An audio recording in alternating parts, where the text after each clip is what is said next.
Hello everyone. Welcome to Frightening Tales.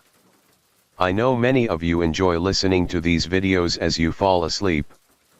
So, before you drift off, I'd love for you to leave a comment letting me know where in the world you're tuning in from. And if you're enjoying the story, don't forget to like and subscribe. Alright, now let's get comfortable, relax, and dive into tonight's case. Story 1. However, the public remains skeptical of his confession. Committing such extreme acts solely due to business failure seems incomprehensible. Moreover, with his many lovers and clients, why did he target Yumi in the second murder? Was this premeditated or a spontaneous act? These questions still need clarification. In June 2024, 6 months after the incident, the Nagoya District Prosecutor's Office formally charged Soga Haraki. The case is still in litigation to determine if he is mentally competent to stand trial.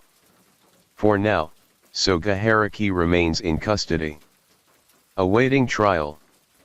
That concludes today's case. What are your thoughts on this incident? Leave a comment below. Before you go, don't forget to like, subscribe, and turn on notifications. We'll update you on this case as soon as the final verdict is available. Until then, goodbye and see you in the next classic case on true crime in the world. On Tuesday, December 26, 2023, at 11:30 a.m., the festive Christmas atmosphere still lingered in a bustling shopping mall in Nagoya's Nakamura ward. Shoppers were leisurely browsing when a piercing scream suddenly shattered the calm. Someone's been killed. Run. Something's happened. Get out now. The sudden chaos sent the crowd into a frenzy. Though unsure of what was happening, people panicked and rushed toward the exits for safety. Upon receiving the report, police quickly arrived at the scene. The incident occurred at a karaoke lounge on the mall's 7th floor. The victim, a 20-year-old woman, was found collapsed on the floor in critical condition. The perpetrator, a man, had called the police to confess. Police and emergency responders swiftly accessed the 7th floor scene. A preliminary check showed the young woman was still clinging to life. After on-site first aid, she was rushed to the hospital. Despite efforts, her injuries were too severe and she passed away after 2 hours of emergency treatment. The forensic report revealed multiple defensive wounds on her arms with the fatal injuries concentrated in her chest. The shape and depth of the wounds indicated a knife as the murder weapon and the cause of death was excessive blood loss. The time of death was estimated at around 1:30 p.m. that day. Simultaneously, police investigated the karaoke lounge where the murder took place. An employee shared that the victim, identified as Yumi, name changed, was a 20-year-old regular customer. She had a close relationship with another frequent patron, Soga Haraki, and they appeared to have been romantically involved in the past. The two often visited the lounge together, making them familiar faces to the staff. On the morning of the incident around 11 a.m., Yumi arrived alone and asked if Soga Haraki had come in yet.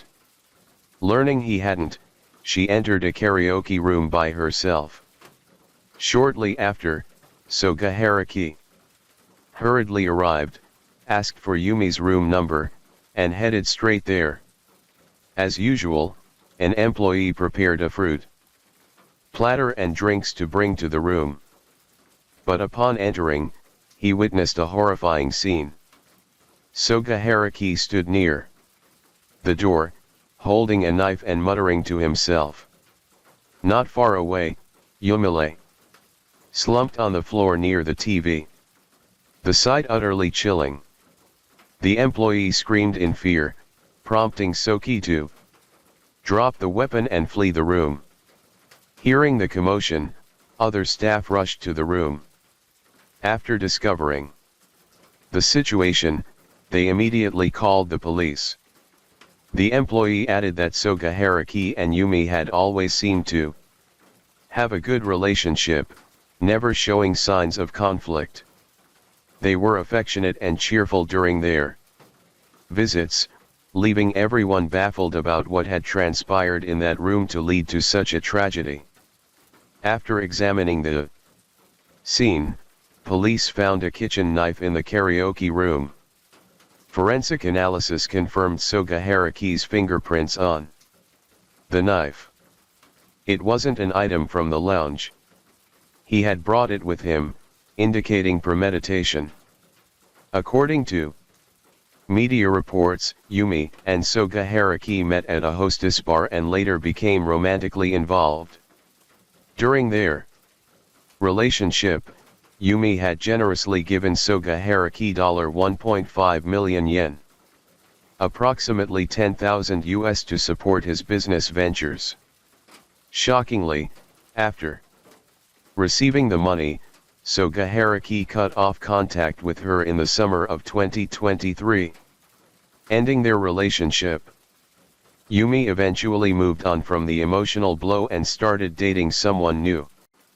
But at that point, Soga Haraki reappeared, demanding to rekindle their romance, setting the stage for the tragedy that followed. As the incident took place in a central area, causing a stir throughout the mall, news spread rapidly. Two high school students later approached the police with additional clues. They were at the karaoke lounge during the incident. Around 11:30 a.m., while heading to the restroom, they passed the room where the crime occurred and heard noises inside. Curiosity led them to peek through the glass door where they saw a man brutally attacking the victim. Terrified, they rushed back to their room and locked the door, only emerging minutes later when they saw police arrive. They noted that the perpetrator had his back to the door, obscuring his face, but described him as tall and thin. Soga Haraki, standing at 1.90 m, 6 feet 3 inches in, matched this description. However, a check of Soga Haraki's past records revealed he once weighed 30 kilograms, 286 pounds, seemingly inconsistent with the thin description. On this point, some lounge employees clarified that Soga Haraki had recently become very focused on his appearance, actively losing weight and undergoing multiple cosmetic surgeries, dramatically altering both his physique and looks. Soga Haraki was born in 1998 in Izu, Shizuoka Prefecture. From a young age, he had a robust, tall build, standing out among his peers. In high school, his physical advantage earned him a spot on the judo team. Under strict coaching, he excelled in the sport, becoming the vice captain and leading his team to a 4th place finish in a tournament. After graduating high school, due to family reasons, Saraki didn't pursue higher education, and instead entered the workforce, gradually abandoning judo. Early on, he worked as a gardener, but quickly grew bored. He then transitioned to the culinary field, starting as a waiter at a ramen chain. During this time, he quietly learned ramen making techniques and restaurant management. While working as a waiter, he often collected contact details from attractive female customers. Back then, he was overweight with average looks, but his humorous and charming conversational skills drew attention, often helping him achieve his goals. Over time, many regulars enjoyed chatting with him, and he built a sizable social circle.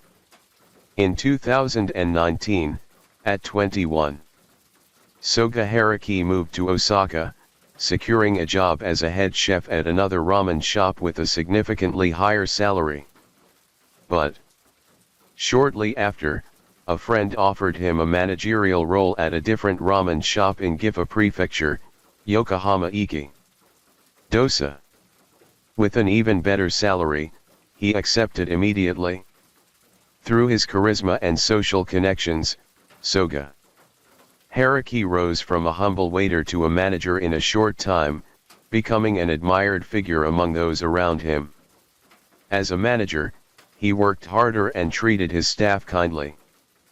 But just as the business was thriving, a crisis struck. In November 2019, the shop's vending and change machines were stolen, resulting in a loss of over 2 million yen, roughly $13,000. As the manager, Soga Haruki bore partial responsibility. Though he actively cooperated with the police, providing leads, the case remained unsolved. With the machines gone, staff had to manually take orders and handle payments. During peak hours, they couldn't keep up, and the shop's revenue couldn't support hiring more employees. One day, Soga Haruki posted on the shop's social media, explaining that their small private ramen business lacked funds to hire additional staff and faced potential bankruptcy if the situation persisted. The post gained traction, and many loyal customers stepped in to help, voluntarily donating money. A typical ramen bowl cost 800 yen, about $5, but some regulars paid 1,000 yen, around $6. Thanks to their support, the shop weathered the tough period. Amid this misfortune, Soga Haruki unexpectedly became an online sensation. People who heard his story flocked to the shop to check in. Eager to see the manager in person, recognizing an opportunity, he ventured into live streaming on various platforms, earning over 400,000 yen monthly, approximately $2,600. Tasting success, he grew dissatisfied with his modest managerial role. He quit, returned to his hometown in Shizuoka, and used his savings to open a new ramen shop, becoming his own boss. He entrusted daily operations to a trusted employee, focusing instead on his streaming career. As he embraced the allure of the online world, Soga Haruki became increasingly self-conscious about his appearance. He noticed that popular streamers often had glamorous looks and fit physiques, while he felt overweight and average, leading to feelings of inferiority. Driven by a fierce desire for fame, he resolved to transform himself. First, Saruki underwent gastric sleeve surgery at a hospital. This procedure alters the digestive system by removing a large portion of the stomach, slowing digestion, and reducing the small intestine's effective absorption length, significantly cutting calorie intake and absorption to achieve weight loss. Determined, he went through with the surgery. Afterward, his weight dropped dramatically from 130 kilograms, 286 pounds, to 80 kilograms, 176 pounds. Slimmer, Saruki gained newfound confidence, but still yearned for a better life. Feeling his earnings were insufficient for his expenses. Wanting to explore more opportunities while young, he decided to venture into an entirely new field, male escorting. He believed this profession would connect him with wealthy clients and offer quick money. He understood that to be popular with clients, he needed not only a perfect physique, but also a handsome face. He had achieved the first requirement, but still lacked the second. Soga Haraki studied the traits of successful escorts, noting their high-nosed bridges, sharp jawlines, and striking eyes. One escort, Roland, real name Matsu Fuka, caught his attention. Roland was considered one of Japan's highest-earning escorts, reportedly making 300 million yen annually, around 1.9 million US. Aspiring to emulate Roland, Soga Haraki underwent cosmetic surgeries to mimic his features. After the procedures, he transformed from an overweight man into a handsome young man. To achieve his desired look, he spent all his savings. The high costs of cosmetic surgery along with post-operative care left him with significant debt. But he seemed unconcerned, confident he'd soon earn it back. So, Soga Haraki closed his ramen shop in Shizuoka and focused on his escorting career. In March 2023, Soga Haraki moved to Nagoya. With his polished appearance and charming, humorous demeanor, he quickly carved out a place in the industry. He indeed had a knack for the trade. Within months of working at a bar, he won over numerous female clients, becoming the bar's top escort and significantly boosting his income. Yet, he soon grew restless. Just 3 months into the job, he quit and opened his own hostess bar in Nagoya's Nakamura ward. He lured his former clients to his new venue, and business initially thrived. But no one could have predicted that just 6 months after opening, he would become entangled in a murder case. Following the incident, police quickly identified Soga Haraki as the suspect and launched a manhunt. They apprehended him on a street not far from the shopping mall. After his arrest, Soga Haraki claimed he was coerced into committing the act, stating he no longer had the courage to live and wanted someone to join him in death. Shockingly, he revealed that in addition to killing Yumi, another woman was lying in a bathtub at his apartment. Alarmed, police immediately headed to Soga Haraki's residence. Saraki's apartment was close to the karaoke lounge, less than 2 kilometers away as the crow flies. The apartment had a simple layout. A foyer at the entrance led to a hallway with a bedroom on the right, a bathroom and toilet on the left. Beyond the hallway was a combined living room, dining area, and kitchen with 2 bedrooms opposite, each with its own balcony. Inside the bathroom, police found a woman in a bathtub filled with water. She was in her underwear and lifeless. The forensic report showed no external injuries. The cause of death was drowning, estimated to have occurred between December the 25th and 26th, 2023. There were no signs of a break-in at the apartment, and no belongings were missing. Thus, Soga Haraki, 25, was linked to 2 murders. Through their investigation, the woman in the bathtub was identified as Nagano Shirari, a 30-year-old with an attractive appearance and a lively personality. She worked at a company in Gifu Prefecture with a stable income. In July 2022, Nagano Shirari met Soga Haraki at a social gathering. She was drawn to his gentle, cheerful demeanor, and the two quickly fell in love. A few months into their relationship, Nagano Shirari moved into Soga Haraki's apartment. Unbeknownst to her, Soga Haraki was a serial womanizer, exploiting women for both money and affection. Yumi, the other victim, had also met him during this period. After she stopped giving him money, he discarded her until the tragedy struck. Police interviewed residents around the apartment. A woman stated that prior to the incident, she hadn't noticed anything unusual at the apartment or heard any strange noises. Having lived there for a while, she often saw Soga Haraki and his girlfriend coming and going.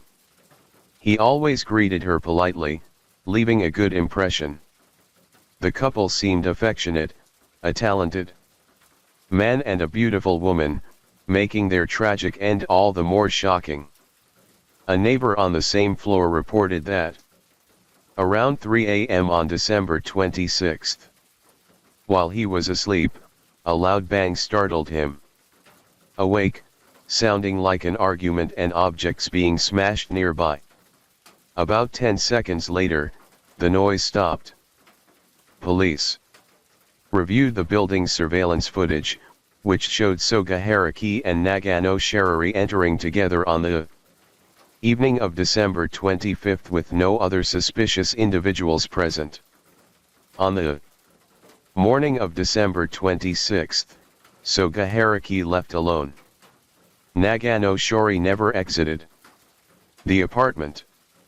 A man claiming to be Nagano Shiri's close friend approached the police. He described her as someone who lacked a sense of security, becoming heavily dependent on Soga Haraki after they started dating, obeying his every word. Before the incident, Nagano Shiriri confided in him that her boyfriend's mental state had deteriorated. He would stay holed up in the apartment for days, neglecting personal hygiene, looking haggard. She avoided confronting him due to his unstable temperament as he often lashed out over trivial matters. The friend speculated that Soga Haraki might have a mental disorder leading to such extreme behavior. Another woman voluntarily came forward revealing she had also been in a relationship with Soga Haraki.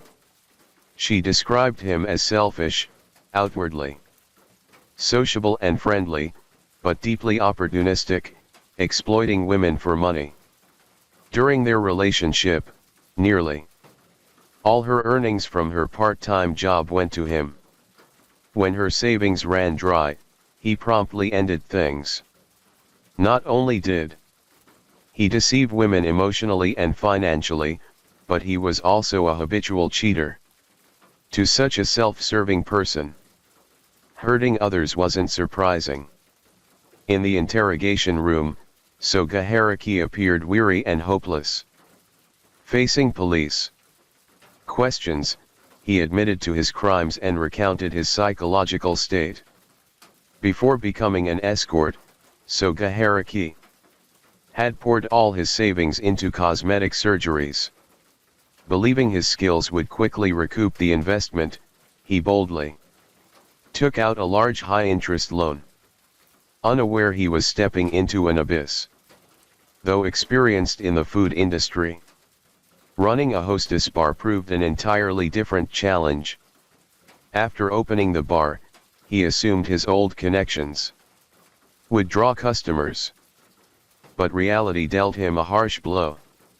Many of his former big-spending clients were mere passers-by, uninterested in supporting his business long-term, and new customers weren't impressed. Complaints abounded. The venue was too ordinary, the service lackluster, and the prices too high. The sky-high interest rates placed immense daily pressure on him. Desperate, he launched reckless promotions, slashing the initial 15,000 yen fee, about $100, to 3,000 yen, around $20. While this briefly attracted customers, profits plummeted, leaving him not only unprofitable, but in debt. Under this strain, Saraki turned to women willing to fund him, including Nagano Sharari. During their relationship, he constantly fabricated reasons to ask for money. Initially, she was unaware of his escorting job, believing she had found true love and willingly gave him her savings. Whenever she inquired about his work, he lied, claiming to be a freelance streamer. Nagano Shori eventually uncovered the truth and, unable to accept it, proposed a breakup. Soga Haruki promised that once his business stabilized, he'd stop seeing clients. Trusting him, she borrowed money from friends to support him further. Despite her efforts, the bar's business remained dismal. The prolonged financial strain nearly broke Soga Haruki's spirit, leading to frequent arguments with his girlfriend over money. At dawn on December 26, another dispute erupted. She urged him to close the bar, warning that their debts would spiral out of control, leaving them trapped. But Soga Haruki, now unhinged, refused to give up, convinced persistence would turn things around. Nagano Shirari, who had always been soft-hearted, had no more money to give. She couldn't have imagined her boyfriend would harm her. Losing all reason, Soga Haruki ruthlessly drowned her. After the act, he was overwhelmed with despair. Brief remorse and fear flashed through him, followed by another deranged thought. Since there was no turning back, he'd take another life to join him in death. After deliberating, he called Yumi, the woman he claimed to love most besides Nagano Shirari. Yumi was a regular at his bar and had lent him money during their relationship only to abandon him later. Despite his pleas to reconcile, she remained unmoved. The more he dwelled on it, the more unhinged he became. After arranging to meet Yumi at the karaoke lounge, he grabbed a kitchen knife from home, hid it in his bag, and went to the meeting spot. Upon arriving, he rushed to Yumi's room, and without a word attacked her. Caught off guard, Yumi collapsed immediately. Knowing there was no escape, he didn't flee, but waited for police to arrest him on a nearby street. However, the public remained skeptical of his confession. Committing such extreme acts solely due to business failure seems incomprehensible. Moreover, with his many lovers and clients, why did he target Yumi in the second murder? Was this premeditated or a spontaneous act? These questions still need clarification. In June 2024, 6 months after the incident, the Nagoya District Prosecutor's Office formally charged Soga Haruki. The case is still in litigation to determine if he is mentally competent to stand trial.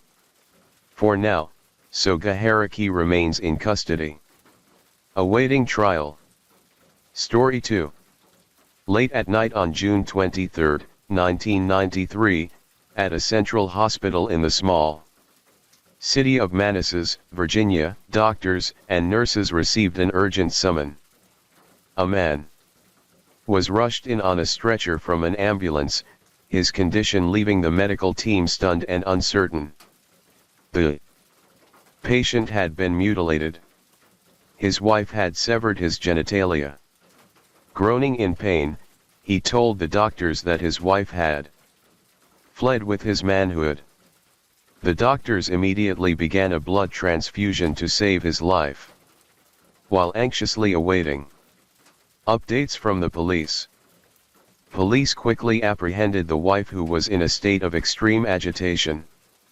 Covered in blood, she was utterly frantic. Only after a psychiatrist intervened did she begin to calm down, recalling that after the incident, she had panicked, driven to seek help from friends and thrown her husband's severed manhood out of the car window. Reattachment surgery required a race against time.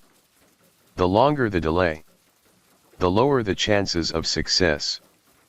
Police and firefighters, following the wife's directions, cordoned off the relevant stretch of road and launched a search operation in the roadside bushes.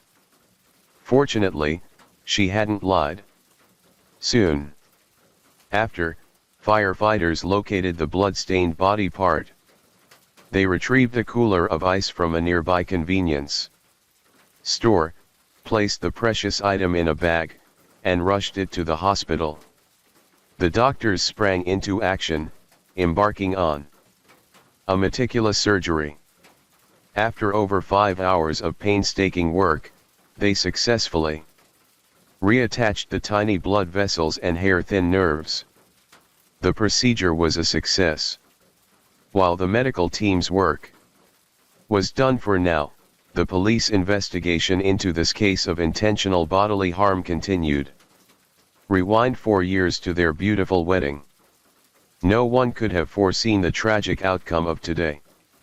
During the 1989 ceremony, the bride, Lorena, had shared with a sweet smile the romantic story of her husband John's proposal. He had taken her to a massive pool, suddenly pointed to the bottom, and said, "Look, there's something down there." Without explanation, he stripped off his clothes, dove in, and resurfaced holding a small box.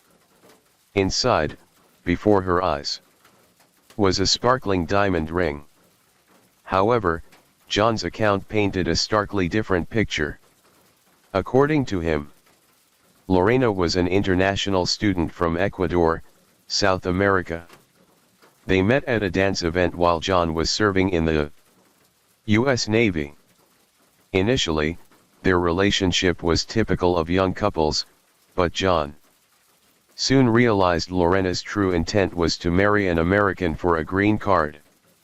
He recalled that he wasn't ready for marriage at the time, but Lena pressured him relentlessly, crying, throwing tantrums, even making threats. The breaking point came during a family dinner when she pulled out a ring, slipped it onto her finger, and publicly coerced him into marriage in front of everyone. Caught in a done-deal situation, John had no choice but to grit his teeth, accept and announce their engagement. Shortly after their marriage, John left the Navy. Lacking specialized skills or expertise, he could only find work as a security guard at a nightclub, earning a low, unstable income. In contrast, Lena became the family's primary breadwinner. Working at a nail salon, she used her salary to cover rent, groceries, and even supported her husband. As the old saying goes, a poor couple faces countless hardships. John and Lena's life was no exception. Strange women frequently called their home looking for John. Lena later discovered they were strippers from the nightclub where he worked. This led to constant arguments, some escalating into physical altercations at home. Eventually, John adopted a reckless attitude, brushing it all off. "You don't want me around other women, huh? Fine. I'll just quit my job altogether." John stopped working, idling at home, drinking and watching TV. His old drinking habit quickly resurfaced. When drunk, he'd often turn violent after just a few words, lashing out physically. Their fights sometimes spanned rooms, even spilling into the bedroom. Lorena tearfully confided in her nail salon boss, Jenny, about enduring physical and sexual violence. Jenny repeatedly urged her to divorce, but Lorena hesitated. Part of her clung to a faint hope that the marriage could be salvaged. Another part admitted she still relied on her American husband for Her green card. Police were called to their home multiple times due to domestic disputes. Lorena often wore long sleeves to hide the bruises on her body. Their marriage grew increasingly fragile, like a house on the verge of collapse. Then came the final straw. Lena discovered she was pregnant. Despite their unhappy marriage, she felt joy and anticipation for the baby's arrival. John, however, bluntly declared he wasn't ready to be a father, citing their strained relationship and financial struggles as unfit for raising a child. He demanded Lorena find a doctor to take care of the pregnancy, adding, "If you insist on having this baby, we'll divorce immediately, and don't ever expect me to take any responsibility for support." Heartbroken, Lena suppressed her grief and complied. Even more cruelly, while she underwent the painful procedure, her callous husband stood nearby, mocking her. Already emotionally shattered, Lorena's deep disgust and profound disappointment in her husband plunged her into a darker state. Just a short time after the procedure, she had to return to work to cover essential expenses like rent and utilities. Knowing divorce from John was inevitable, she began seeking ways to earn money, preparing an escape for her future. Tragically, the path she chose was far from righteous. First, she stole from Nordstrom department store, taking designer clothes and dresses worth thousands of dollars. But as she attempted to leave, security caught her in the act. To receive leniency and a reduced penalty, she faced a hefty fine. In her desperation, she sank deeper into wrongdoing, exploiting the trust of Jenny, her boss and friend, by gradually stealing $6,000 in cash from the nail salon's funds. Her misdeeds couldn't stay hidden forever and were eventually uncovered. Fortunately for Lorena, Jenny chose not to press charges, but on one condition. Lorena had to work at the salon for the next 2 years to repay the stolen amount. Under pressure from multiple fronts, financial burdens, a crumbling marriage, legal repercussions from the theft, and the repayment condition, combined with her unhealed physical and emotional scars from the abortion, Lena's personality changed drastically. She became hypersensitive, her mood swinging unpredictably, and her work performance suffered, often marred by mistakes. This vicious cycle of pressure, stress, and psychological instability persisted, building day by day until the fateful night of June 23rd, the day the horrific crime occurred. The trouble began the night before that fateful day, when the couple erupted into yet another violent clash in their apartment. John shouted harsh words, "I can't take this life anymore. Let's divorce right now." All day, Lorena had been in a state of emotional turmoil, her mind in disarray to the point that while working on a client at the nail salon, she accidentally trimmed their eyebrows unevenly. One high, one low. As a result, she faced a scathing reprimand from her boss. "Either you work properly to pay off your debt or you can pack up and head to the police station to sit in jail." Exhausted after a long day, Lena dragged herself back to the apartment. She began packing her clothes and belongings, resolved to have one final honest conversation with her husband when he returned, then leave immediately. But it wasn't until midnight that John stumbled home, thoroughly drunk after a night of heavy drinking. He was so inebriated he could barely function, having struggled to hail a taxi to get back. From this moment on, what truly happened diverged sharply in their accounts. According to Lorena's version, when John returned home in a drunken stupor, he flew into a rage fueled by alcohol and once again became physically violent. Tensions escalated when John spotted a flyer on the table. A piece Lorena had brought home from the police station not long before with the bold headline, "Forced Intimacy in Marriage is Rape." Lorena claimed the flyer triggered a visceral reaction in John. He immediately insisted on engaging in the act right then, as if to mock and defy the flyer's message. Lorena desperately resisted, but to no avail. John ultimately succeeded, satisfying his primal urges. Afterward, Lorena went to the kitchen for a glass of water. As she turned, her gaze fell on a kitchen knife resting in a nearby rack. In that instant, all the resentment, anger, and humiliation, both old wounds and fresh pain, surged within her, directed at her abusive husband. A thought flashed through her mind. Perhaps the only way to protect herself from further torment was to permanently disarm John. Driven by that impulse, Lorena grabbed the knife, returned to the bedroom where John lay, gently lifted the blanket covering him, and acted decisively. John, however, told a completely different story. He insisted he was so drunk at the time that he was entirely unaware of his actions. When he got home, he claimed it was Lorena who approached him, initiating and demanding intimacy.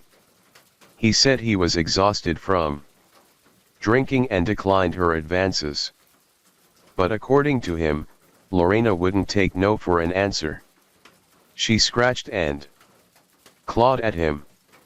Left with no choice, John said he reluctantly gave in to her demands. After it was over, and he rested briefly, Lorena wanted to go again. This time, John firmly pushed her away, turned over, and fell asleep. He never imagined that as he drifted off, a searing pain would erupt from his lower body. With two starkly conflicting testimonies, the case became incredibly complex. After careful consideration of legal factors and circumstances, the prosecution and defense agreed on a solution, split the events into two separate cases, using the moment of the mutilation as the dividing line. J's actions before that moment and Lorena's actions after would be tried in two independent consecutive trials. While awaiting the trials, the small city of Manassas, where the incident occurred, suddenly became the center of attention, capturing the interest of the entire United States and beyond. The story of a man whose wife severed his manhood became a hot topic everywhere. Seizing a business opportunity, some locals began designing and selling T-shirts featuring images and slogans tied to the case, capitalizing on its unexpected fame. The best-selling design bore a phrase that translates directly to "the piece was cut." For an extra $20, customers could buy a special edition signed by John Bobbitt himself. The frenzy didn't stop there. Months later, during Halloween, manufacturers drew inspiration from the incident to create a couple's costume set, which became one of the top-selling items nationwide that year. The story took an even more absurd turn when Howard Stern, a notorious radio and TV host known for his shocking, crude style and boundary-pushing antics, aired a special New Year's program. He invited John Bobbitt as a guest and hosted a live fundraising event on air. Stern paraded a dejected forlorn John onto the stage with a giant phallus model behind him serving as a pointer on a donation tracker. Each time the donation total rose, two scantily clad models pushed the oversized pointer to the corresponding amount. Through this bizarre and controversial spectacle, Howard Stern helped John raise an astonishing $250,000 in a single evening. The amount John received far surpassed donations for victims of many other murder cases.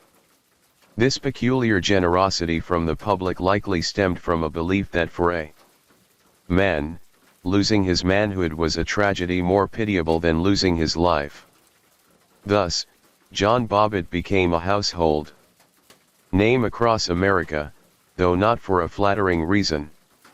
Oh, that's the unlucky guy who got castrated by his wife. After a series of loud, attention-grabbing events that played out like a prolonged drama, the trial of John Bobbitt on charges of marital rape finally commenced. At the trial, both John Wayne Bobbitt and Lorena Bobbitt admitted to having intimate relations on the night of the incident. Forensic evidence confirmed a vigorous encounter between the two. However, these details alone weren't enough to determine whether the act was coerced. The plaintiff's side, Lorena's team, presented a pair of underwear as the only physical evidence directly tied to the rape allegation. Lorena's side claimed John had torn the underwear using force during the assault. But the defense, John's team, called a former FBI crime scene and evidence analyst to testify. The expert noted that the tear in the underwear was clean, straight, and uniform, suggesting it was likely cut with scissors or another sharp tool, not torn by hand during a struggle. Testimony also revealed that after the incident, Lena drove to the nail salon where she worked, seeking help from her boss, Jenny. It was Jenny who urged Lena to turn herself into the police. However, investigators uncovered a critical detail. On a pair of scissors found at the salon, forensic experts discovered fabric fibers with a structure and composition strikingly similar to the material of the underwear Lena had submitted as evidence. Once the evidence of the scissors and fabric fibers was presented in court, the plaintiff's position weakened significantly, placing Lorena's case against John in a highly unfavorable position. While typically in trials for sexual assault, juries tend to sympathize more with female victims. But this case posed a dilemma. The man had lost his most valuable possession. So, who deserves sympathy? After just 4 hours of deliberation, the jury delivered its verdict. John Bobbitt was found not guilty of marital rape. As John and his legal team exited the courtroom with beaming smiles and triumphant expressions, nearly everyone present believed Lorena's fate was sealed. She would surely face prison time. Jay's acquittal left Lena in an extremely precarious position in the case against her. The question became, how could she avoid a conviction for aggravated assault after mutilating her husband? After much deliberation, her defense team found a strategy, a shield, by focusing on Lorena's mental state. Notably, Lorena had previously been diagnosed with postpartum depression by doctors. Combined with the immense pressures of her life, it was theoretically plausible that her mental breaking point led to an act of loss of control. As the second trial focused on Lorena approached, her defense attorneys worked tirelessly, delving into legal texts and psychiatric literature. They eventually identified a legal argument they believed could apply, albeit tenuously. At the time of the crime, Lorena was in a unique mental state, causing her body to act beyond her conscious control. This could be framed as a crime of passion or a form of defense due to temporary mental instability, a concept recognized in Anglo-Saxon law. However, Lorena's side might not have needed to feel too desperate about the upcoming proceedings, as John began taking actions that severely damaged his own reputation and credibility. Recall the massive $250,000 John raised through the televised fundraiser. That money was publicly declared to cover his costly medical and legal expenses. Yet, shortly afterward, both the hospital and his legal team confirmed they hadn't received a single penny. After repeated fruitless demands for payment, John took a brazen and irresponsible step. He filed for personal bankruptcy to evade his financial obligations. So, where did the donated funds go? John responded with defiance and audacity. I invested it all, lost everything. Basically, I'm broke. Do whatever you want to me. Ultimately, faced with his obstinance and the fate of cum plea, the court approved his bankruptcy filing, meaning the doctors and lawyers who had helped him were left uncompensated for their efforts. This move obliterated nearly all the remaining public sympathy for John. While John was busy tarnishing his own image, support for Lena grew stronger and rallied around her. Notably, Latin American communities in the U.S. began speaking out. Many women, especially immigrants from impoverished South American countries who silently endured suffering and abuse in their marriages, viewed Lorena as an icon, a heroine. To them, her act was a courageous stand against domestic violence, a resounding warning. Lay a hand on me again, and tonight I'll take care of that precious thing of yours. These women organized protests, holding up signs to support and uplift Lorena ahead of her trial.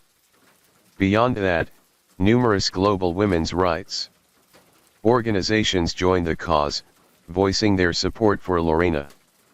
They presented sharp arguments, comparing society's reaction to this case with its decades-long silence on the brutal practice of female genital mutilation endured by millions of African women.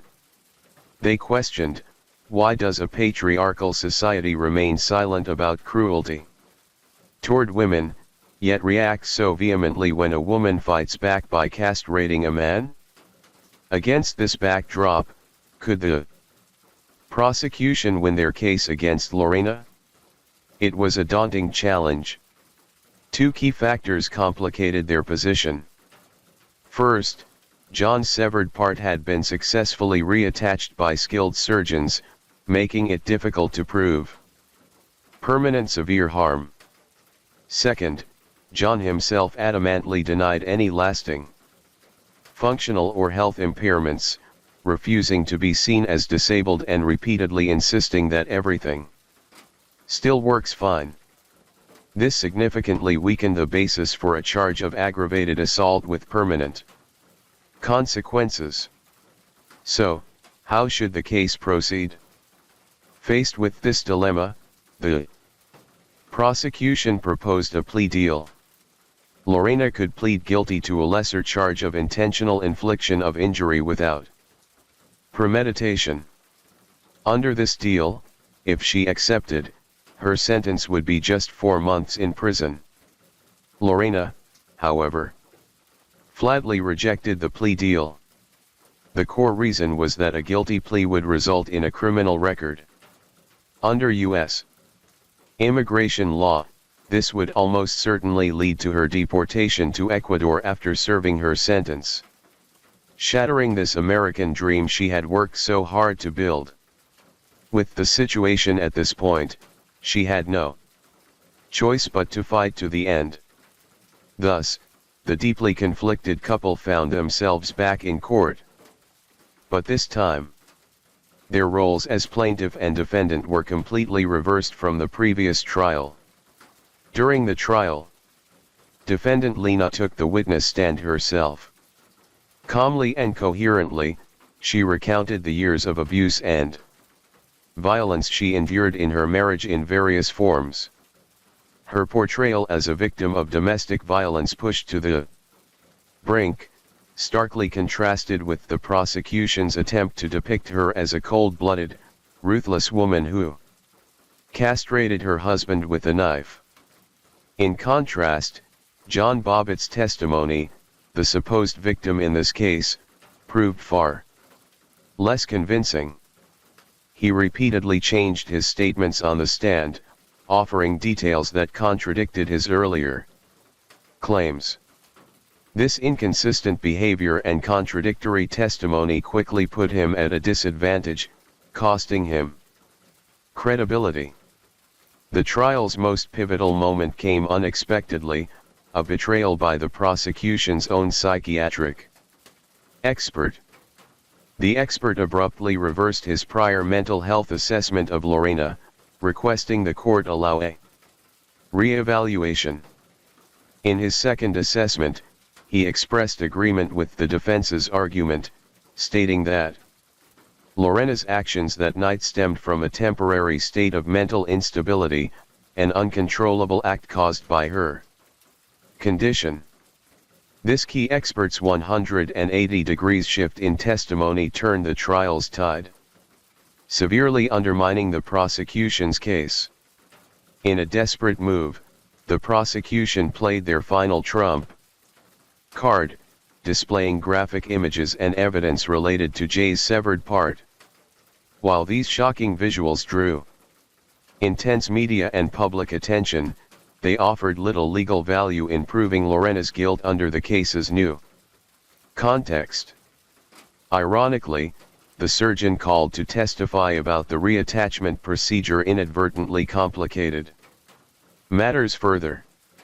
He praised Lorena's cut as swift, strong, and precise with a clean, neat edge, noting that this precision greatly aided the successful surgery. Thus, Lorena Bobbitt's trial reached its conclusion, and one could say the surgeon's somewhat shocking testimony provided of the proceedings. Ultimately, the jury delivered its verdict. Lorena Bobbitt was found not guilty of aggravated assault as her actions were deemed the result of an unstable, uncontrollable mental state. However, because the crime was determined to stem from mental illness, the court mandated that Lorena undergo 45 days of compulsory treatment in a psychiatric hospital. After both trials concluded, John Bobbitt wasted no time diving into a new controversial chapter of his life. His first move was entering the adult film industry, aiming to prove to the world that his masculinity remained intact. Even stronger than before, the title of his debut film was provocatively named Uncut. Marketed as based on John's real-life experiences, it depicted his tumultuous violent marriage filled with conquest and desire. Likely tapping into public curiosity, the film became a sensation, achieving high sales and becoming one of the top-selling adult films of the year. Following his overnight fame from the debut, John signed on for another film. This time, the promotional gimmick was even more shocking. He announced he'd publicly undergo cosmetic surgery to enlarge his penis, justifying it as completely normal in the entertainment industry, just like actresses getting breast implants for their careers.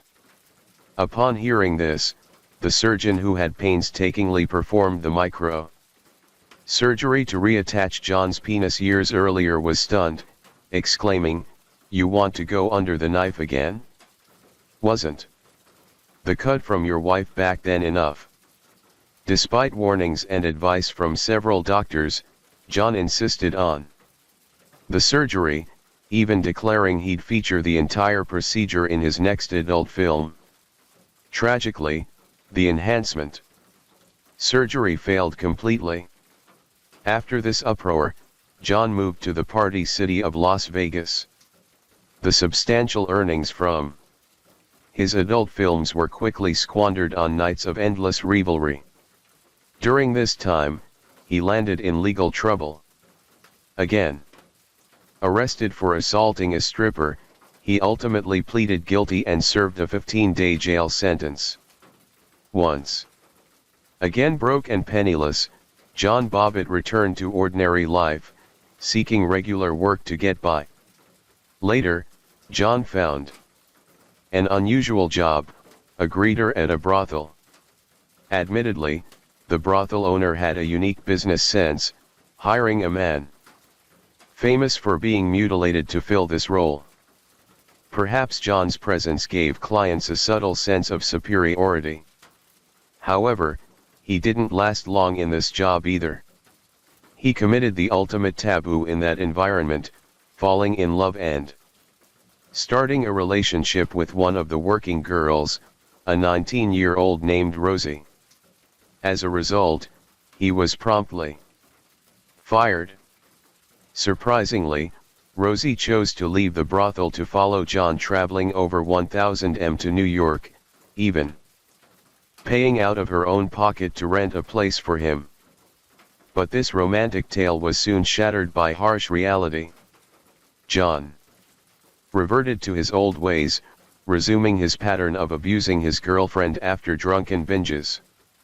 This time, Rosie lacked the opportunity and perhaps the resolve to fight back as Lena had. During one brutal assault, John choked her with his hands until she passed out from lack of air. When he saw her lying motionless on the floor, his first instinct wasn't to call for help. Instead, he grabbed a bed sheet and tightly wrapped her body in it. When Rosie came to in a dazed state, realizing she was bound in the sheet, terror gripped her. She thought she was moments from death. A horrifying thought flashed through her mind. Is he going to dispose of me? In that life or death moment, Rosie cleverly played dead, holding her breath. Seizing a chance when John was distracted opening the door, she summoned all her strength, bolted up, and fled for her life. Fortunately, encountering a passerby who helped her call the police. Faced with undeniable evidence, John Bobbitt was forced to admit to the act of violence causing injury to his girlfriend. However, the sentence handed down by the court was a mere 17 days in jail. After his release, John seemed to lay low for a while before deciding to return to Nevada. There he took a surprising turn, announcing his involvement with a local church, appearing to reform. He even became a licensed minister, officiating wedding ceremonies for couples. During this time, he also remarried, but old habits die hard.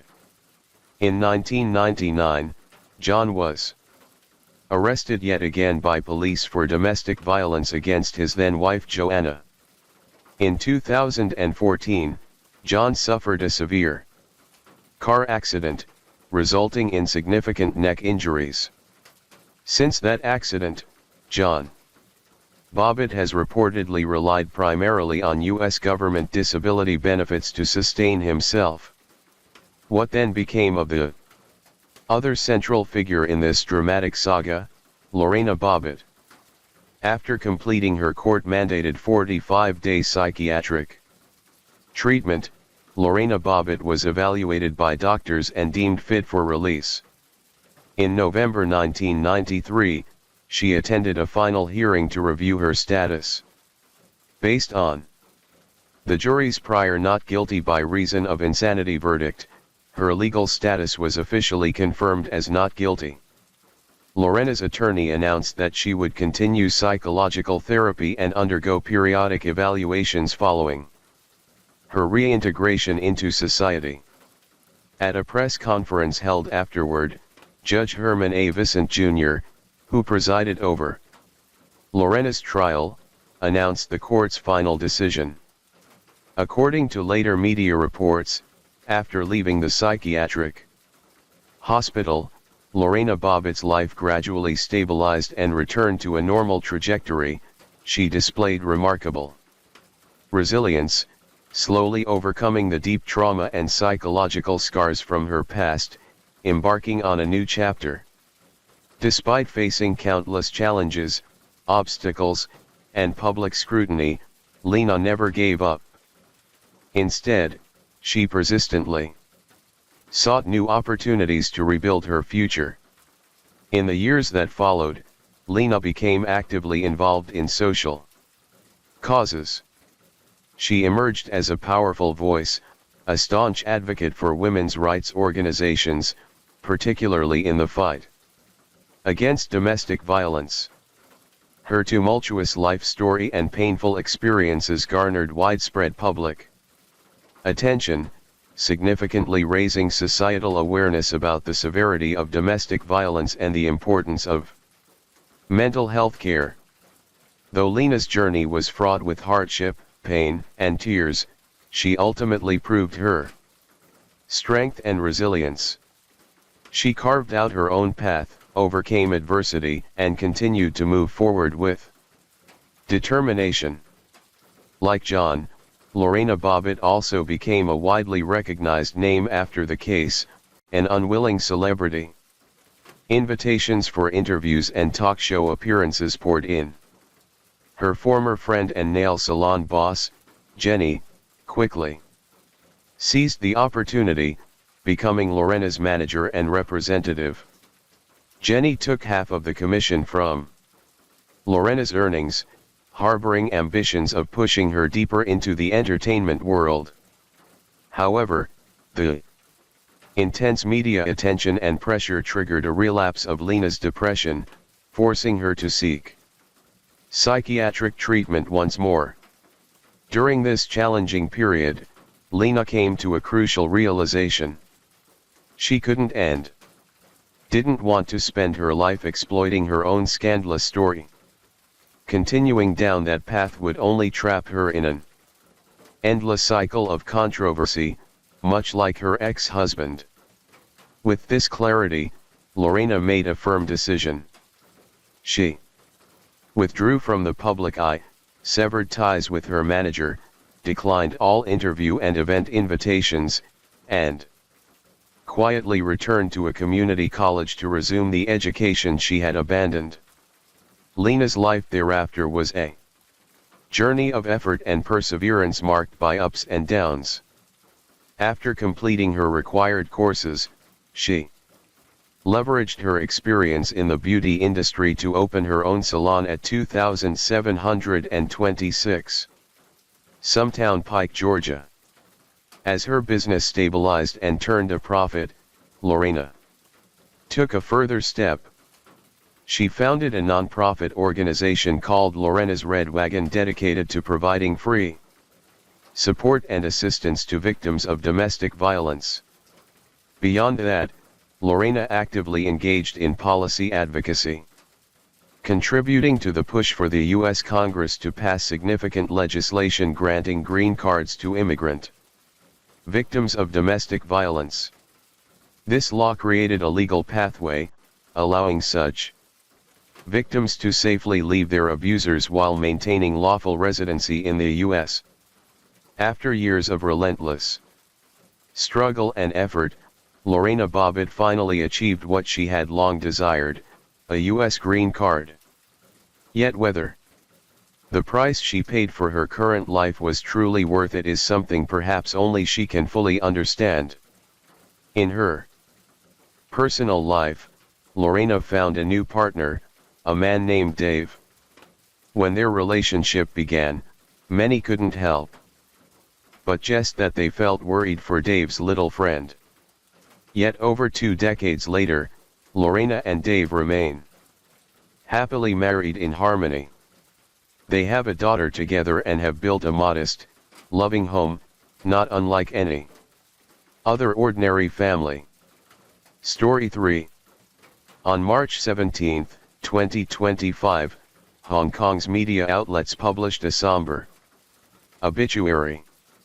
Lee Si, the founder of Henderson Land Development and one of the Big Four tycoons who defined the city's golden age, known affectionately as Fourth Uncle, passed away at the age of 97.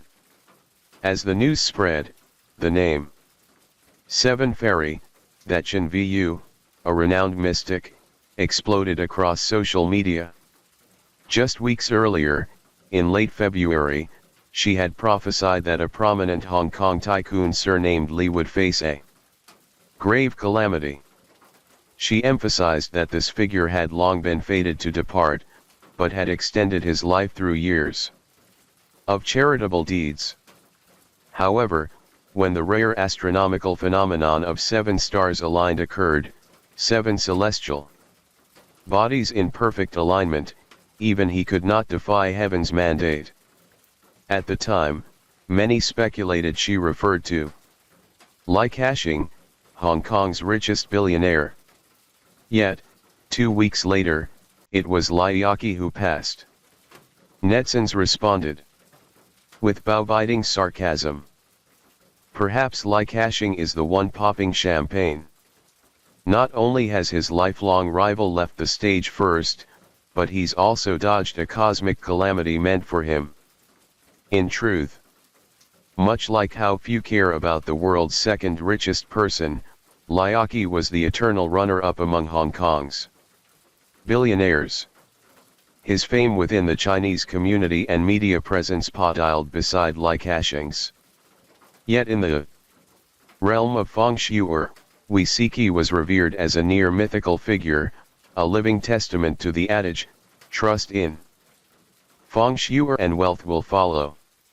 Even his death was foretold with uncanny precision by mystics, as if his entire life embodied the saying, life and death are fated. Wealth and honor lie with heaven. But did his staggering 300 billion US fortune truly stem solely from strategic feng shui arrangements and ancestral tomb renovations? Let's journey back in time to uncover the lesser-known mystically charged life of Li. When it comes to Hong Kong's rags to riches billionaires, one word likely springs to mind: real estate. Indeed, among the big four families, Li Ka-shing, Li, Kwok Tak-sing, and Chung Yutong, regardless of their starting point, it was their foray into property that catapulted them to staggering wealth, ushering in Hong Kong's golden era. A glance at the list of Hong Kong's 10 wealthiest families reveals that apart from the Tai family, founders of Alibaba, the other 9 all have ties to real estate. This alone paints a vivid picture of the cutthroat nature of this industry. So, how did Li Yaqi rise to claim the number 2 spot in such a fiercely competitive field?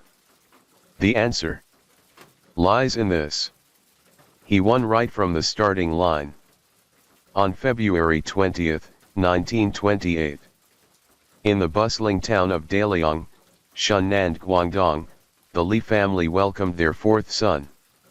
This is why, whether among business partners or rivals, he would later be affectionately known as 4th uncle. When Li Yaqi was born, his father Li Kaipa was riding a wave of prosperity, his businesses blossoming on silk, blazing on oil. The family owned 2 renowned jewelry shops in Shun Tampung Gold Shop and Wingang Bank. With superior quality and competitive pricing, they dominated over 90% of the local market, be it for weddings, funerals, or newborn celebrations. Owning a piece of jewelry from the Li family shops was a point of pride. But Li Kaipa's ambitions didn't stop there. He recognized Chun's potential as a thriving port city and pioneered ventures in import, export, and foreign currency exchange. Foreign merchant ships docking at the port made a beeline for the Li family's bank to exchange currency. Likewise, those heading to Southeast Asia for business relied on the Lis to convert foreign currency into negotiable notes. This constant flow of capital rapidly swelled the family's wealth. Their silver shops expanded across Guangdong, cementing the Li's as one of the region's wealthiest clans. In just over 2 decades, Li Kaipa built a thriving business empire that left onlookers in awe. Local folklore attributed the success to the Li family's ancestral tomb, said to be perfectly aligned with a dragon vein. This sacred burial site sat atop Fine Gang Mountain in Daliang, encircled by verdant peaks with a gentle stream flowing in front like a protective river. Such topography symbolized descendants gathered in harmony, brimming with auspicious energy believed to attract wealth and prosperity. The Li family's tomb perched at the mountain's summit was said to channel the spiritual energy of the entire range. Meticulously maintained and expanded, it resembled a royal mausoleum. Consequently, Fine Gang Mountain Cemetery earned the title of China's most auspicious Fun burial ground, with prices soaring ever higher. Today, securing a burial plot there is unthinkable. Even a small urn of ashes costs over $2,400.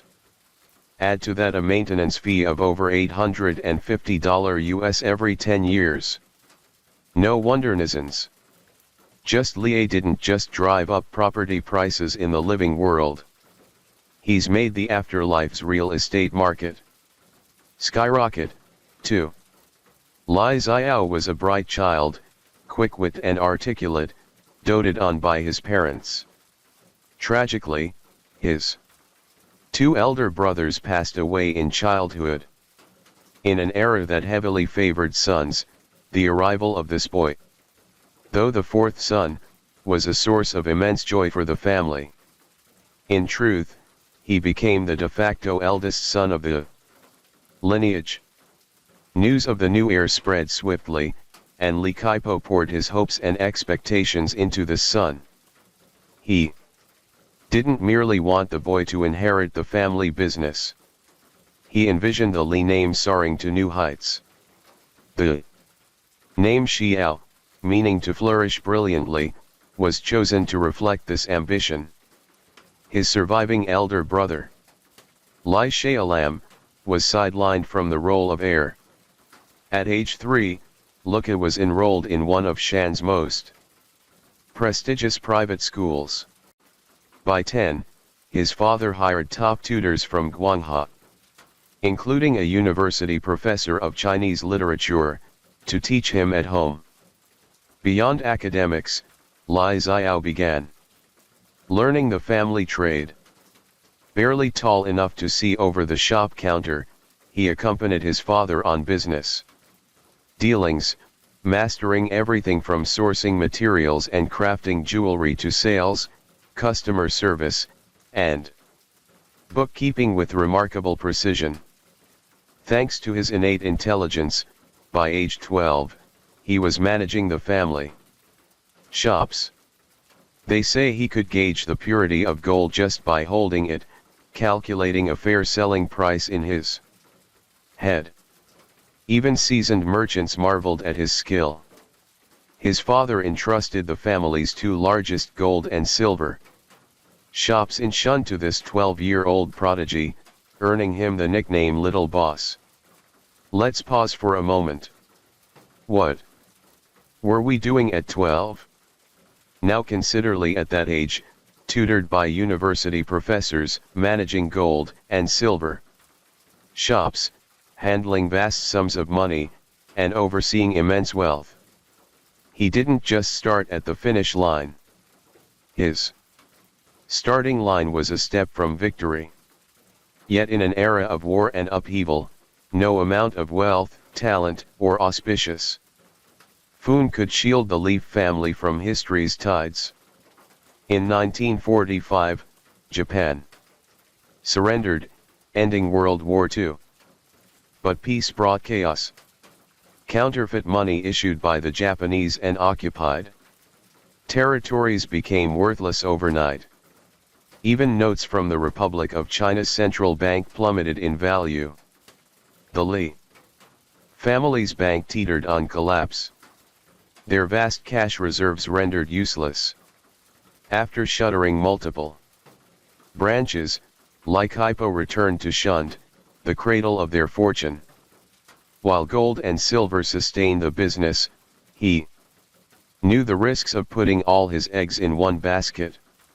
He sent his eldest son, Lia Lam, to study in Jiangjiang, kept his youngest, Lai Xiao Nam, and Shun to manage operations, and placed his greatest hopes in Lai Xiao. With 1,000 Hong Kong dollars in hand, Li Xiao set off alone for Hong Kong. By 1958, Hong Kong's population was booming and housing demand far outstripped supply. At 30, the age of standing firm in Confucian tradition, when one establishes a career and societal role, Lia's sharp mind spotted the immense potential in real estate. Though he'd amassed wealth through the jewelry trade, venturing into property development required substantial capital. He persuaded trusted business contacts to pull resources, founding Wing Yip Enterprises. After 5 years of market exploration, Li Xie alongside major shareholders Kwok Taxing and Fun Kinging Hai established Sunhunga Properties, initially Sunhunga Enterprises. This real estate titan would dominate Hong Kong's landscape for over half a century.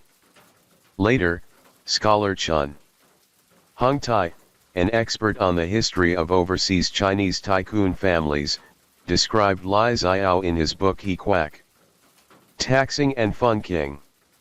He were dubbed the Three Musketeers of real estate. Yet in public, Li often stood behind the other two as if uninvolved in major decisions, earning the playful moniker, Little Brother.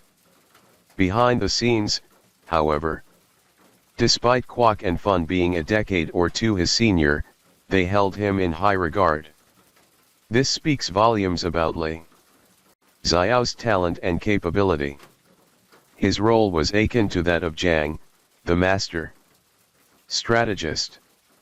Even today, the concept of installment-based home purchases, paying in stages over 10 years, was pioneered by Lai Xiao. Though criticized for ushering in an era of mortgage slavery, burdening generations with debt, it also enabled countless middle and low-ras Hong Kong residents to own homes, providing stability to build their lives.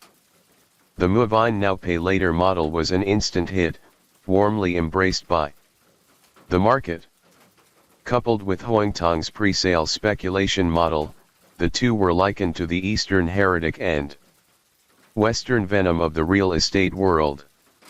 Yet, their fierce rivalry ultimately paved the way for another to seize the prize. In the late 1960s, Hong Kong descended into social unrest. Worker movements surged and violence erupted frequently. The once red-hot property market crashed as investors frantically sold off assets to cut losses. A bold young man swam against the tide, snapping up land and old properties at rock-bottom prices. A few years later, when the storm subsided and entrepreneurs returned to Hong Kong, he sold his acquisitions at astronomical profits. With a single move, he vaulted into the ranks of Hong Kong's elite. That young man, seemingly scripted from a time travel drama, was none other than Lai Xing. From this moment, a rivalry spanning over half a century between the two Lis, Lai Ka-shing and Lai Yaqi, began. Initially, both men operated in real estate but carved out distinct paths. Lai Xiao focused on compact family homes while Li Ka-shing targeted industrial complexes. Their separate trajectories kept conflicts to a minimum. In the early 1990s, they even collaborated on a landmark project in Hong Kong's mid-levels west, naming it K. Shu Terrace, a fusion of one character from each of their names, symbolizing the triumph of their partnership. Regrettably, this honeymoon period was short-lived, shattered by the infamous battle for the Myanmar Hotel. The saga began when the Myanmar Hotel, Hong Kong's first Chinese-owned hotel, plunged into a bitter inheritance dispute after its owner, young Chiwin, passed away. His children sued one another over the estate, forcing the hotel onto the market. Located in the Prime's Tim Sim Shazui district, this coveted property sparked a frenzy among real estate titans even before it was officially listed. The front-runner was Likashing's Chongkong Holdings. Bolstered by an alliance with mainland China's veteran financier, Yankikan. Backed by this financial powerhouse, they offered a staggering $12.5 billion to acquire the Myanmar outright. Perhaps believing victory was assured, Liashing grew overconfident. Before the deal was finalized, he revealed to the press's plans to demolish the Myanmar, erect a new building, and integrate it into his hotel conglomerate. This news reached young Bing Ching, the eldest son of the late young Chiwin, who was outraged. Young Bing Ching demanded the Myanmar's brand and independent management be preserved. But Liashing, leveraging his financial dominance, flatly refused. Once I buy it, it's mine. What I do with it is none of your business, he declared. This arrogance incensed Young, who turned to Liao, hoping their shared shunned hometown connection with his father would compel Li to intervene by purchasing the Myanmar. After weighing the stakes, Lia proposed acquiring a 35% stake at $243 per share, positioning himself as the largest shareholder to challenge Li. Cashing. Furious at seeing the prize slip away, Li Cashing sued Young Bing Ching and Li Xiao, alleging unfair competitive interference. In retaliation, Young counter-sued, accusing Li of malicious acquisition. Both sides enlisted top-tier lawyers, and the legal battle fiercely contested captivated the media. Ultimately, the court ruled in favor of Young Bing Ching and Lia. The deal succeeded with Lia investing $4.8 billion to become the majority shareholder, honoring his pledge to preserve the Myanmar and restore operational control to Young Bing. In essence, they traded ownership for governance, a mutually beneficial arrangement. However, this marked the beginning of a deep-seated feud between Li Xiao and Li Cashing. Thereafter, the two clashed repeatedly over land acquisitions and project developments. Headlines often blared: Li Xiao's son, Hunga Properties, locks horns with Lashing's Chongkong Group in legal showdowns. Their empires were evenly matched, each scoring victories and losses. The rivalry simmered over the years until the Hong Kong-Zhuhai-Macau Bridge project ignited a major showdown. Liashing, whose portfolio included extensive ferry transport businesses, vehemently opposed the bridge, arguing that existing ferry services were sufficient. Meanwhile, Li mobilized his network, forging an alliance with 5 of Hong Kong's top tycoons to counter Li's influence. The bridge project was approved and commenced construction. As road transport became dominant, Likashing's ferry operations suffered heavy losses. Post-conflict, Likashing gradually withdrew from Hong Kong, offloading assets and redirecting investments to the UK, Canada, Australia, and beyond. From a real estate king, he transformed into a master of capital orchestration. His empire pivoted accordingly. Lia Seizing the momentum of road infrastructure growth, expanded his real estate empire across southern China. The race for the title of Hong Kong's richest billionaire between the two remained a hot topic in financial and media circles. Calling Liao the eternal runner-up isn't entirely accurate. In 1996, he briefly overtook Li Ka-shing as Hong Kong's wealthiest, fueled by a real estate boom, but the Asian financial crisis soon erupted, bursting the property bubble and dethroning him.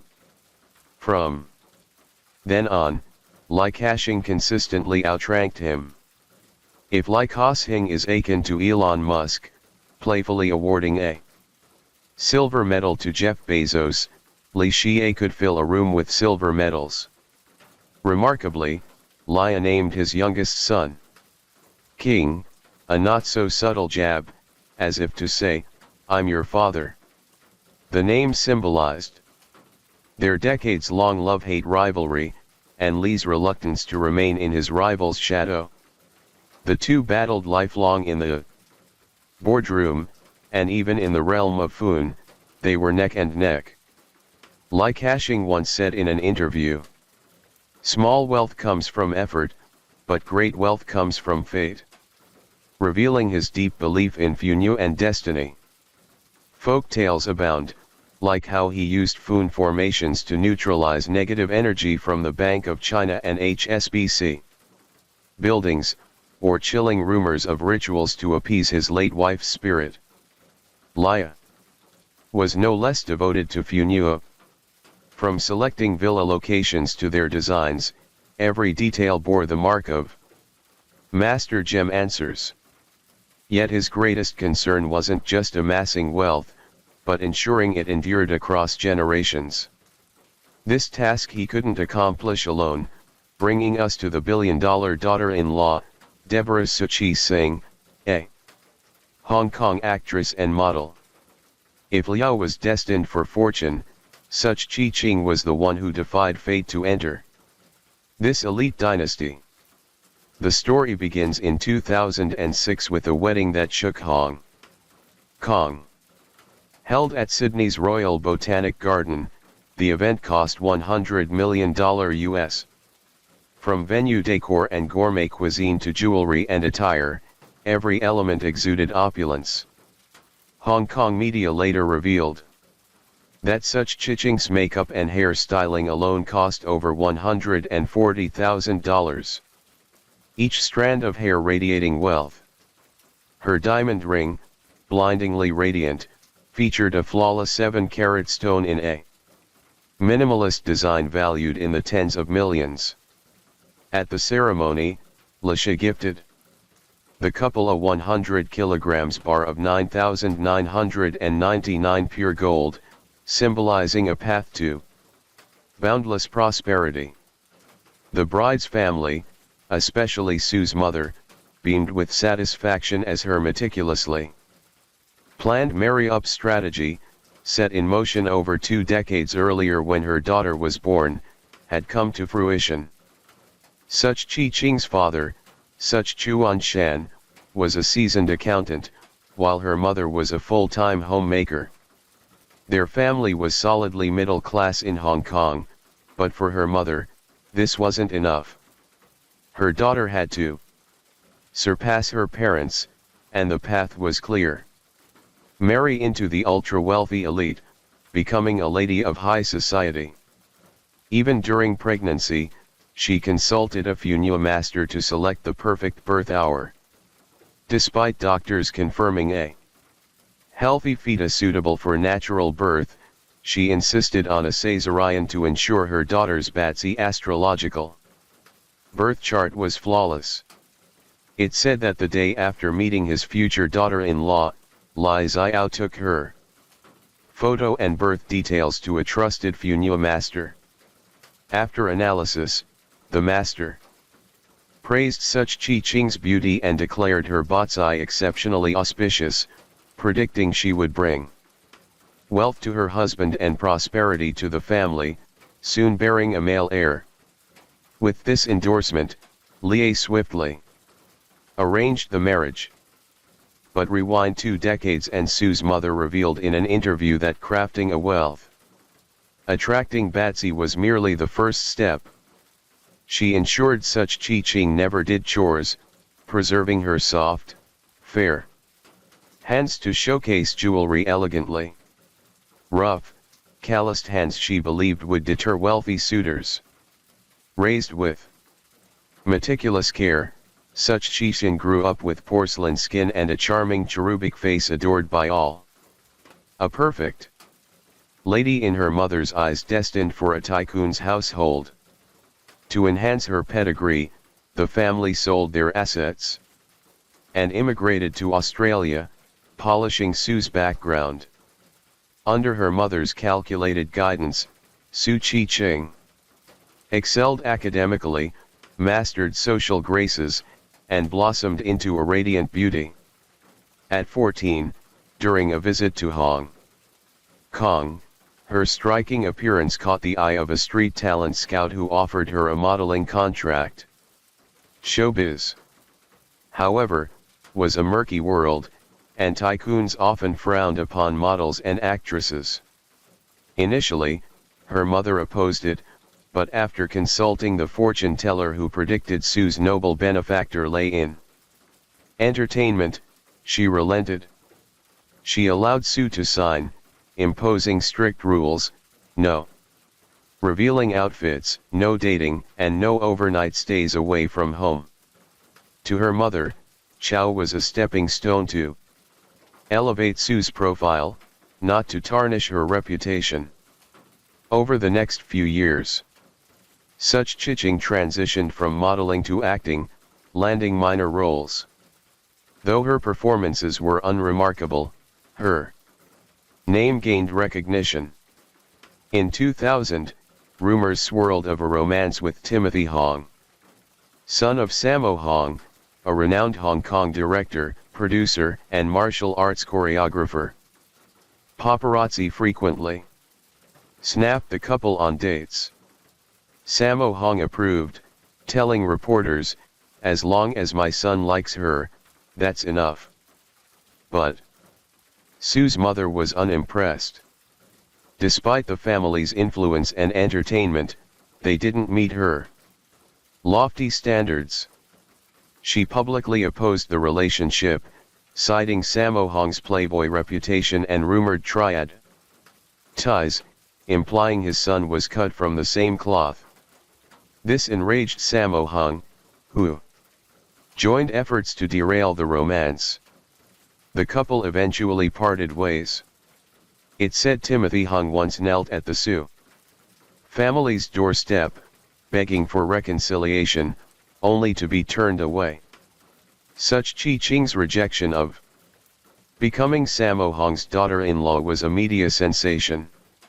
According to her father's brother, upon learning Sue was dating Martin Lee Cashing, the family secretly relocated their ancestral tomb to boost her fortune. Their efforts paid off and Su Chi-Ching became the billionaire's daughter-in-law. However, the uncle's family faced a string of misfortunes: joblessness, illness, believing the Funua master had siphoned their luck to Su via dark arts. This sparked a media frenzy in Hong Kong. 2 years after Sue's wedding, her father clarified that the families had reconciled. But restoring their luck was impossible and compensation was unavoidable. If Martin Lee Cashing was born steps from the finish line, such Chi-Ching's parents paved her path and built bridges throughout her childhood. With natural beauty, intelligence, effort, and feng shui's aid, she became the billion-dollar daughter-in-law. Nearly 2 decades after entering the Lee dynasty, describing Su Chi-Ching's life as blissfully perfect falls short. It's more. Only those under the blanket know its flaws. In public, she dazzles with elegance, her aura impeccable. Her collection of unique Hermes Birkin bags, seasonal haute couture gowns, and Engagement rings escalating from 7 to 20 carats, rivaling Mong tiles in size. Define high society. Yet behind the glamour, being a tycoon's daughter-in-law has its burdens. At the wedding, Li Xiao's 100 kilograms gold bar gift meant to spur procreation was literal pressure. A year after marrying, Su Qiqing gave birth to her first daughter, Li Hitong, named by Li Xiao. The name's homophone, hope for a son, reflected the family's desire for a male heir. Still, Li adored his granddaughter as a Fun master declared her a golden bowl beside Guanyin's incarnation. In her first month, her auspicious aura reportedly brought the company billions. The master emphasized that such a well-fated child required a birth time to the second and even a precisely scheduled conception by Su and Martin. 2 years later, Su Qiqing welcomed her second daughter, Li He, who received less favor than her sister. Meanwhile, Li Xiaoqi's eldest son, Peter Li Kaiket, secured triplet sons via surrogacy, bolstering the previously overlooked elder branch's status. Such Qiqing, having borne 2 daughters, faced immense pressure. Hong Kong. Tabloids captured her parents visiting temples, consulting Fun masters to open her fortune and pray for a son. Whether divine intervention or luck, in 2011, such Qiqing gave birth to a son, Li Chunyi. The Li family's naming adhered to strict conventions, though gender distinctions were clear. He and daughters' names meant morning dew dried, while in sons, per empresses in the palace, it signified a dark past. Untraceable, a future brilliantly radiant. She later bore another son, Li Qinhai.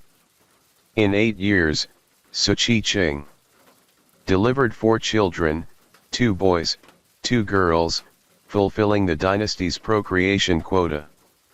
One might assume she could now relax as a lady of leisure, but her husband's repeated infidelity scandals splashed across gossip columns proved otherwise.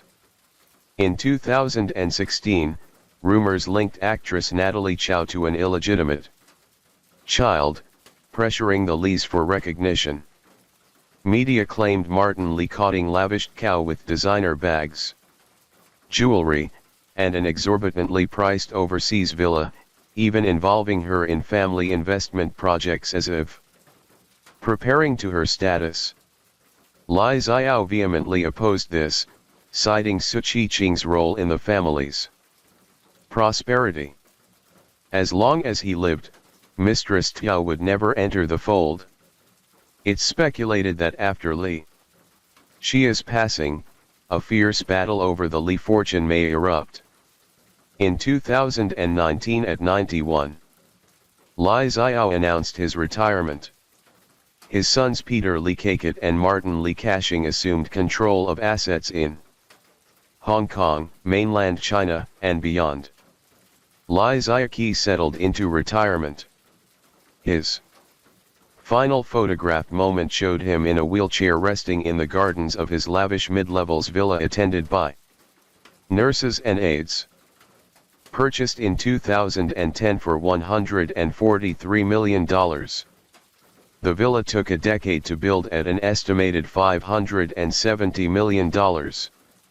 Yet, Li never resided there. Rumors swirled that a Fun master deemed it incompatible with his destiny, prompting him to stay in his old home. In 2024, after a sudden illness and hospitalization, he moved into the villa. Shortly after he passed away there, his death shrouded in mystery and few knew intrigue. Li Xiaoqi's life marked the end of a golden era. Once a dominant force among tycoons, only Li Kashing remains from that first generation. From a small town boy to Hong Kong's real estate king, Li Xiaoqi's life intertwined with history, funua mystique, and high-stakes power plays. He departed amid glory and enigma, closing a resplendent chapter of Hong Kong's Big Four dynasties. Story 4. In March 2023, spring in Montreal, Canada, never dawned for 7 souls whose lives ended abruptly on the night of the 16th.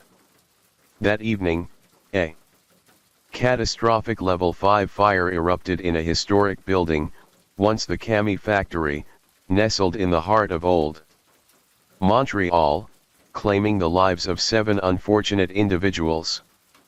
Among the victims was Nathan Sears, who had traveled to Montreal in March for an academic conference on neuroscience.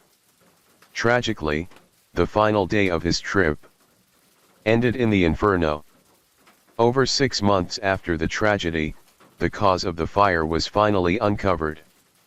Montreal in Quebec, Canada is often called the Little Paris of North America.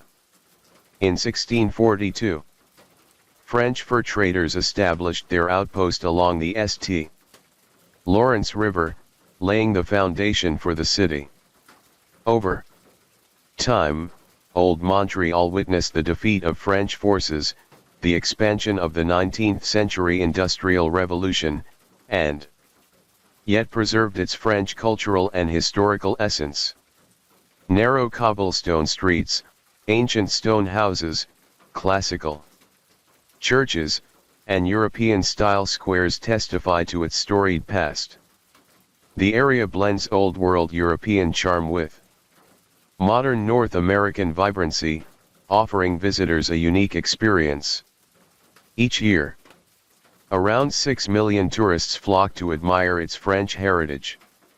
Some are so enchanted they choose to stay in Old Montreal's historic buildings, conveniently located near key attractions, immersing themselves in authentic French ambiances. In Old Montreal, Port Street and Vieux Street are renowned. At 5:30 a.m. on March 16, 2023, a historic building at their intersection, over 130 years old, erupted in flames. More than a preserved structure, it was a local landmark. Originally a flower company's office, it transitioned to residential use between the 1960s and 1980s. City records show that in 2009, a lawyer purchased the building and leased it out. It housed 15 apartments. Curiously, this fire was far from ordinary. The blaze, once ignited, spiraled out of control with towering flames and thick black smoke visible from miles away. This was Montreal's highest level fire on record. That night, over 130 firefighters were deployed to combat the inferno, but the fire's rapid spread, combined with the late hour, trapped some residents. Of those who escaped, 9 were injured, 3 with severe burns. Police reported that the 9 survivors lived on the first and second floors, while those on the third floor were unaccounted for. Initially, the number of missing was unclear, starting at 1 and rising to 4. Determining the exact number of victims was challenging as even the building's owner couldn't provide precise answers. The property had 2 owners, the lawyer who held legal title and Tara Hassan, who leased most of the apartments and listed them on Airbnb for short-term rentals. Thus, most occupants that night were short-term guests. 3 days after the fire, police confirmed 7 people were missing. That same day, an editor at Quebecer Media received a desperate WeChat message requesting a public appeal to locate Enu, who had vanished following the catastrophic fire in Old Montreal's port area. Friends and family described Enu as a brilliant Chinese scholar who studied in the US, born in 1992 in Anhui, China. She was just 31. At 15, she gained admission to Wuhan University, majoring in biology. By 24, she earned a PhD in neuroscience from the University of Miami. After graduating, she worked as a project scientist at the University of California, San Diego from March 9 to 15, 2023 and attended the Computational and Systems Neuroscience Conference in Montreal held from March 9 to 14. She planned to stay an extra day on the 15th before returning to San Diego on the 16th. During the conference, she stayed at a hotel arranged by organizers, only moving to the Airbnb apartment on the 15th.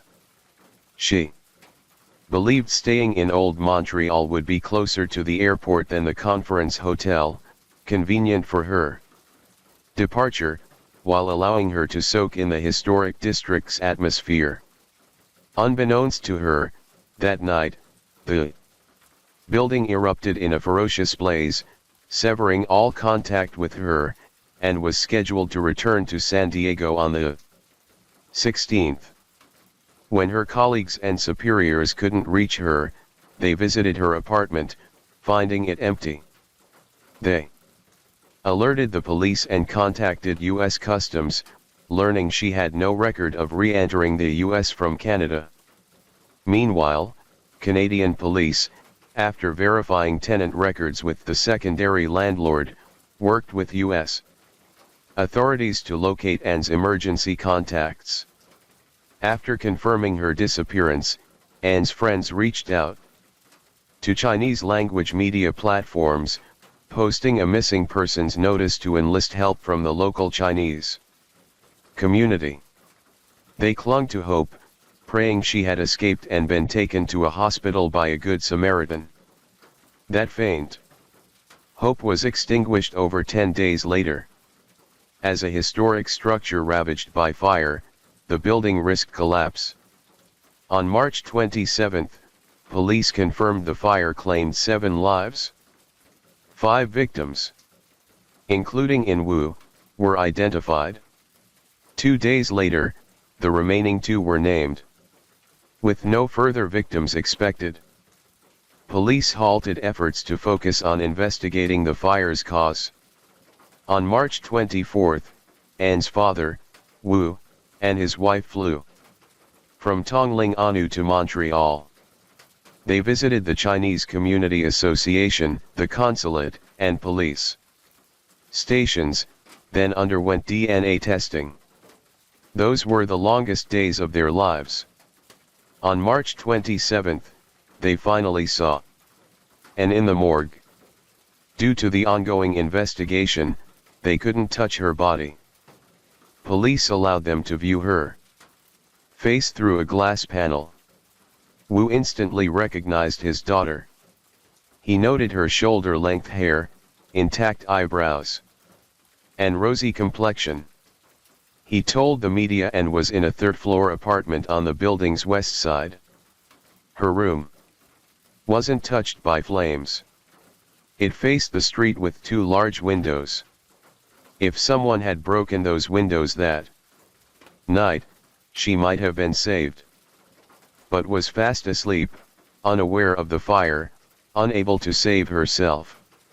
He couldn't fathom why.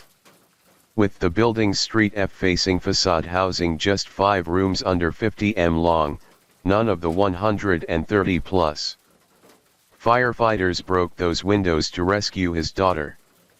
The lives of these 7 individuals ended abruptly at a fleeting stopover, forever frozen in Montreal's winter. When the victims' identities and photos were released, Canadians nationwide mourned for them and their families. Questions swirled. Why did this building suffer such a devastating fire causing such tragic loss? Was this a natural disaster or human error? The police, however, had yet to provide answers. Just 1 day after the fire, whispers of serious safety hazards in the building began to spread. A long-term tenant, speaking anonymously, revealed he had lived there for 3 years. On the night of the blaze, he was staying at a friend's house, narrowly escaping disaster. He described his apartment as lacking windows or an emergency exit, suspecting other units were similarly deficient, leaving occupants with no escape route. Among the victims was 18-year-old Charlie, who was in such a room with friends that fateful night. Amid the inferno, Charlie desperately called her grandfather and dialed 911 twice, pleading that the building was ablaze and her room had no exit beyond the main door. Tragically, she was trapped, succumbing to smoke inhalation. Under Quebec's building regulations, such a structure is blatantly illegal, even for private residences. At least one window is mandatory, let alone for rentals. Another former tenant who lived there in 2021 noted that while the building's exterior appeared well maintained, its interior violated multiple codes. His apartment, for instance, had no smoke detector and the hallways lacked emergency exit signs. Tenants were acutely aware that a fire would endanger everyone. Some had contacted a district official to voice concerns about missing smoke detectors and other fire risks, only to be told they couldn't file complaints since they no longer resided there. A couple in a basement apartment that night recounted having a smoke detector, but it failed to sound during the fire. Since we were in the basement, we had a window at chest or face height. They said, my husband smashed it with a boot and we escaped. This was perplexing. Cooking often triggered smoke alarms. Yet, a massive fire left the detector silent, likely long broken, with no routine inspections by the landlord. How could a building without windows or functioning smoke detectors be listed for short-term rentals? The lawyer representing the primary landlord revealed that the secondary landlord had leased numerous apartments for Airbnb, despite the primary landlord's repeated attempts to halt this.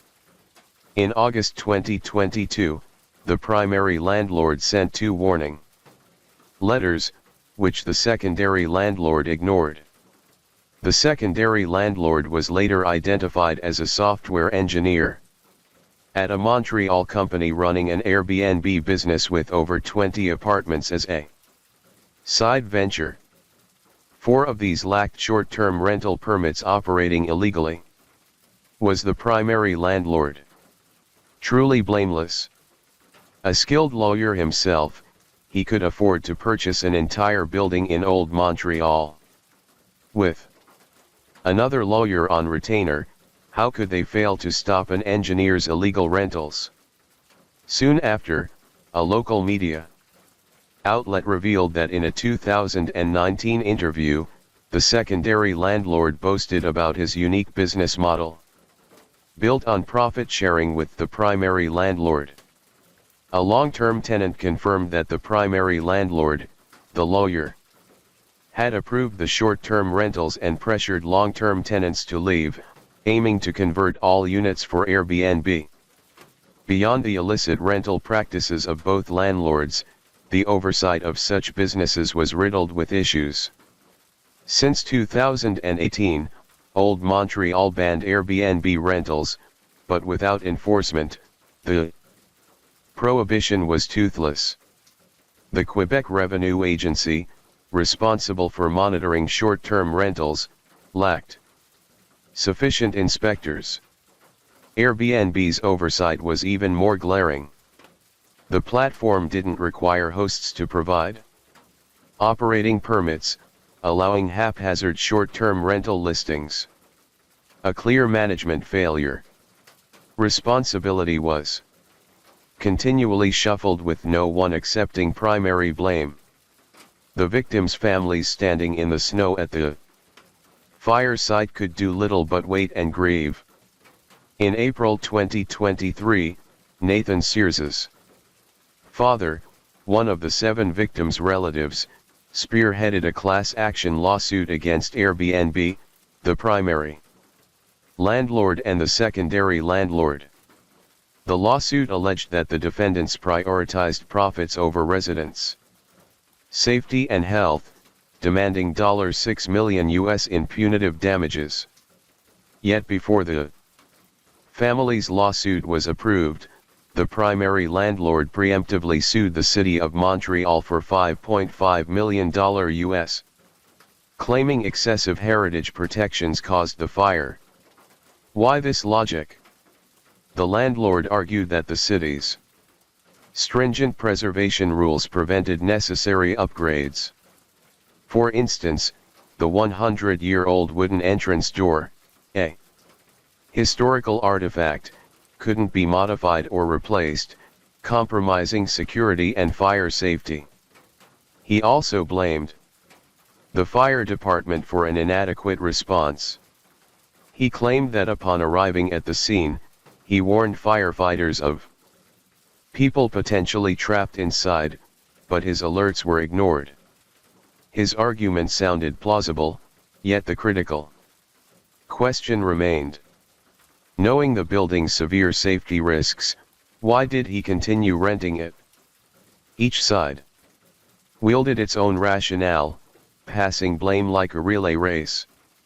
The victims' families were left without answers about the fire's origin or who was accountable for their loved ones' deaths. The blaze seemed to fade from public attention. Then in late August 2023, Montreal police unexpectedly launched a criminal investigation into the fire, withholding the suspect's identity. A month later, the Montreal Gazette revealed that the fire was arson sparked by gasoline poured and ignited in the basement stairwell. The perpetrator, driven by a grudge against the sex worker living in the building, was dissatisfied with her services, fueling his for the victims' families. This motive was absurd, cruel, and unthinkable. Even more astonishing, the Gazette alleged that police botched the investigation, delaying charges. An inexperienced officer reportedly entered the suspect's home without a warrant, searched his phone, and arrested him. Clear procedural violations that complicated an otherwise straightforward case. The police offered no official response to these claims.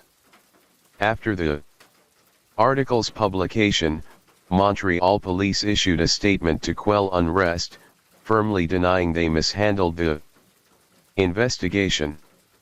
However, they didn't dispute the suspect's identity or motive reported by the Gazette, tacitly admitting no charges had been filed against the suspect.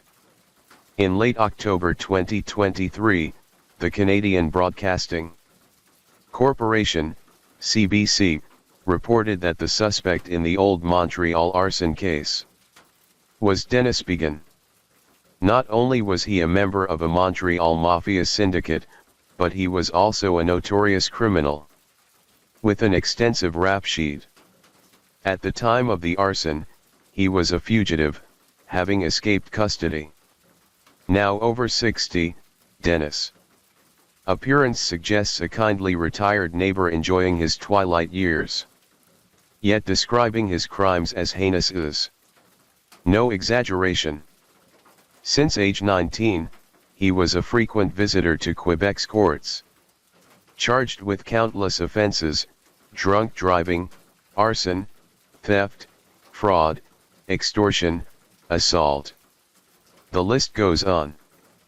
Petty crimes evolved into grave felonies. On Halloween, October 31, 1993, 33-year-old Dennis donned a mask mimicking the serial killer from the horror classic Friday the 13th and entered a Montreal bar. Amid a festive crowd, he drew a gun, fatally shot a 19-year-old, and vanished. With no surveillance cameras and the killer masked, police couldn't trace the Halloween slayer. In 1995, a woman, accompanied by her 2 children, reported to police that her husband had brutally assaulted and harassed her, nearly strangling her, seeking protection through a domestic violence program. She revealed a bombshell to ensure her abusive husband stayed away. He was the Halloween slayer, and he kept the mask and outfit used in the crime at home. Police acted swiftly, apprehending Dennis. In 1997, a jury initially convicted him of first-degree murder. During his 1998 trial, he admitted being a member of Quebec's infamous Hells Angels motorcycle gang, confessing that the bar shooting stemmed from a turf war over illegal drug trade. He further revealed involvement in a notorious 1995 bombing, expressing a desire to strike a deal with prosecutors to testify against the Hells Angels. 1995 was the bloodiest year in Montreal's gang war between the Hells Angels and Rock Machine. That year, 65 gang members perished, mostly Rock Machine, with 80% killed by Hells Angels' homemade bombs. The conflict harmed innocents. Outside an East Montreal church, a car bomb's door struck and killed an 11-year-old boy passing by. The news sparked nationwide outrage. For over 5 months, citizens besieged Hells Angels chapters, brandishing banners demanding their expulsion from Montreal. Despite harsh weather, the protests persisted until late winter. Public pressure forced police to resolve the city's gang conflicts decisively. The infamous car bomb was Dennis' creation. He disclosed details to police, casually admitting that most Hells Angels bombs were crafted in his makeshift garage workshop. In 2003, his sentence was reduced to second-degree murder. Sentenced to life imprisonment with no parole eligibility for 10 years, he was confined to Montreal's highest security prison. Early in his sentence, doctors diagnosed him twice with mixed personality disorder, exhibiting chronic narcissism, antisocial traits, limited self-awareness, and rigid thinking. Seeing no parole prospects, Dennis requested transfer to a minimum security prison. In June 2015, shortly after the move, he repeatedly attempted escape.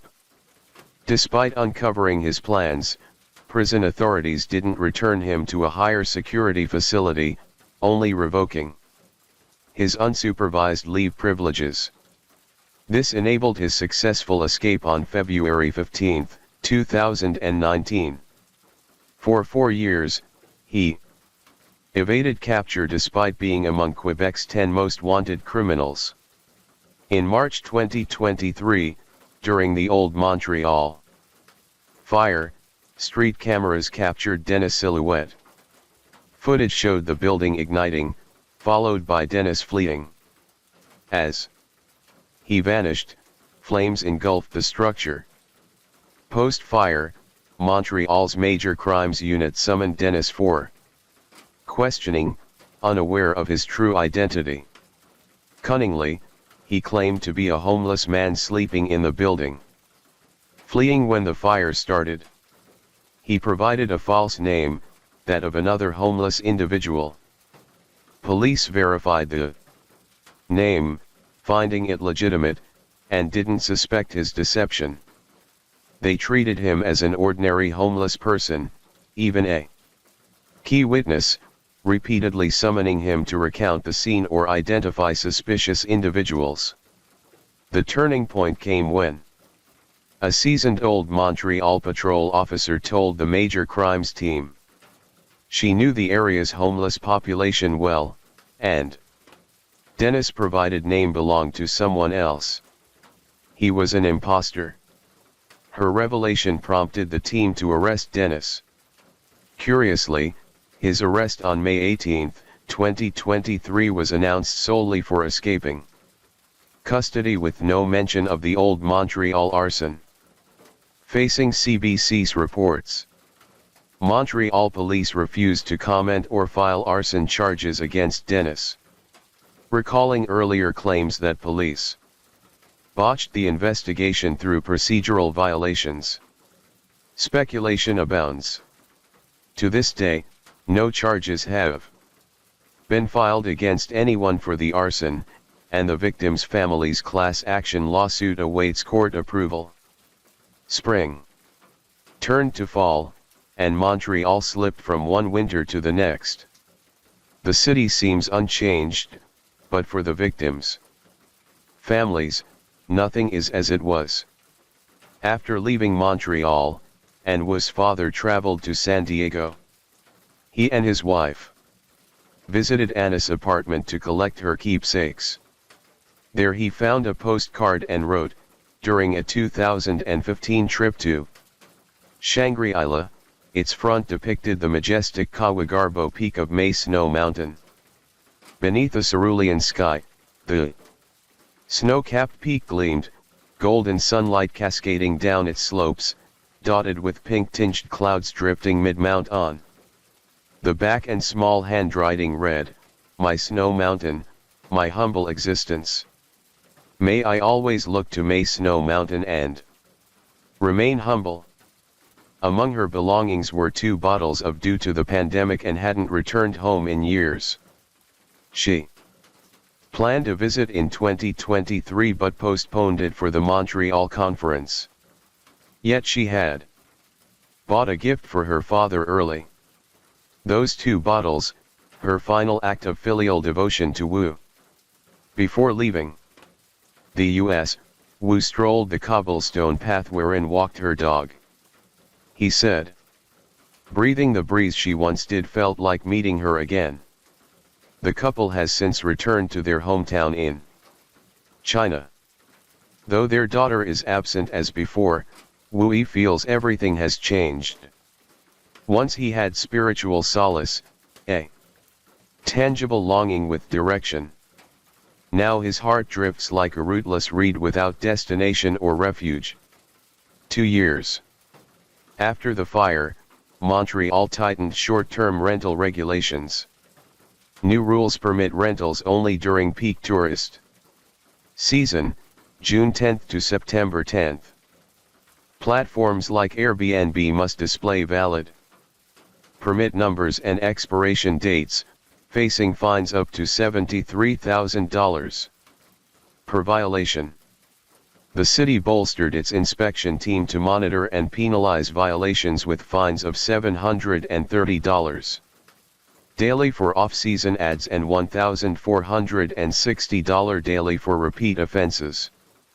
These measures aim to ease housing pressures and curb rampant illegal short-term rentals. Story 5. In the dead of night, an upscale São Paulo home was destroyed.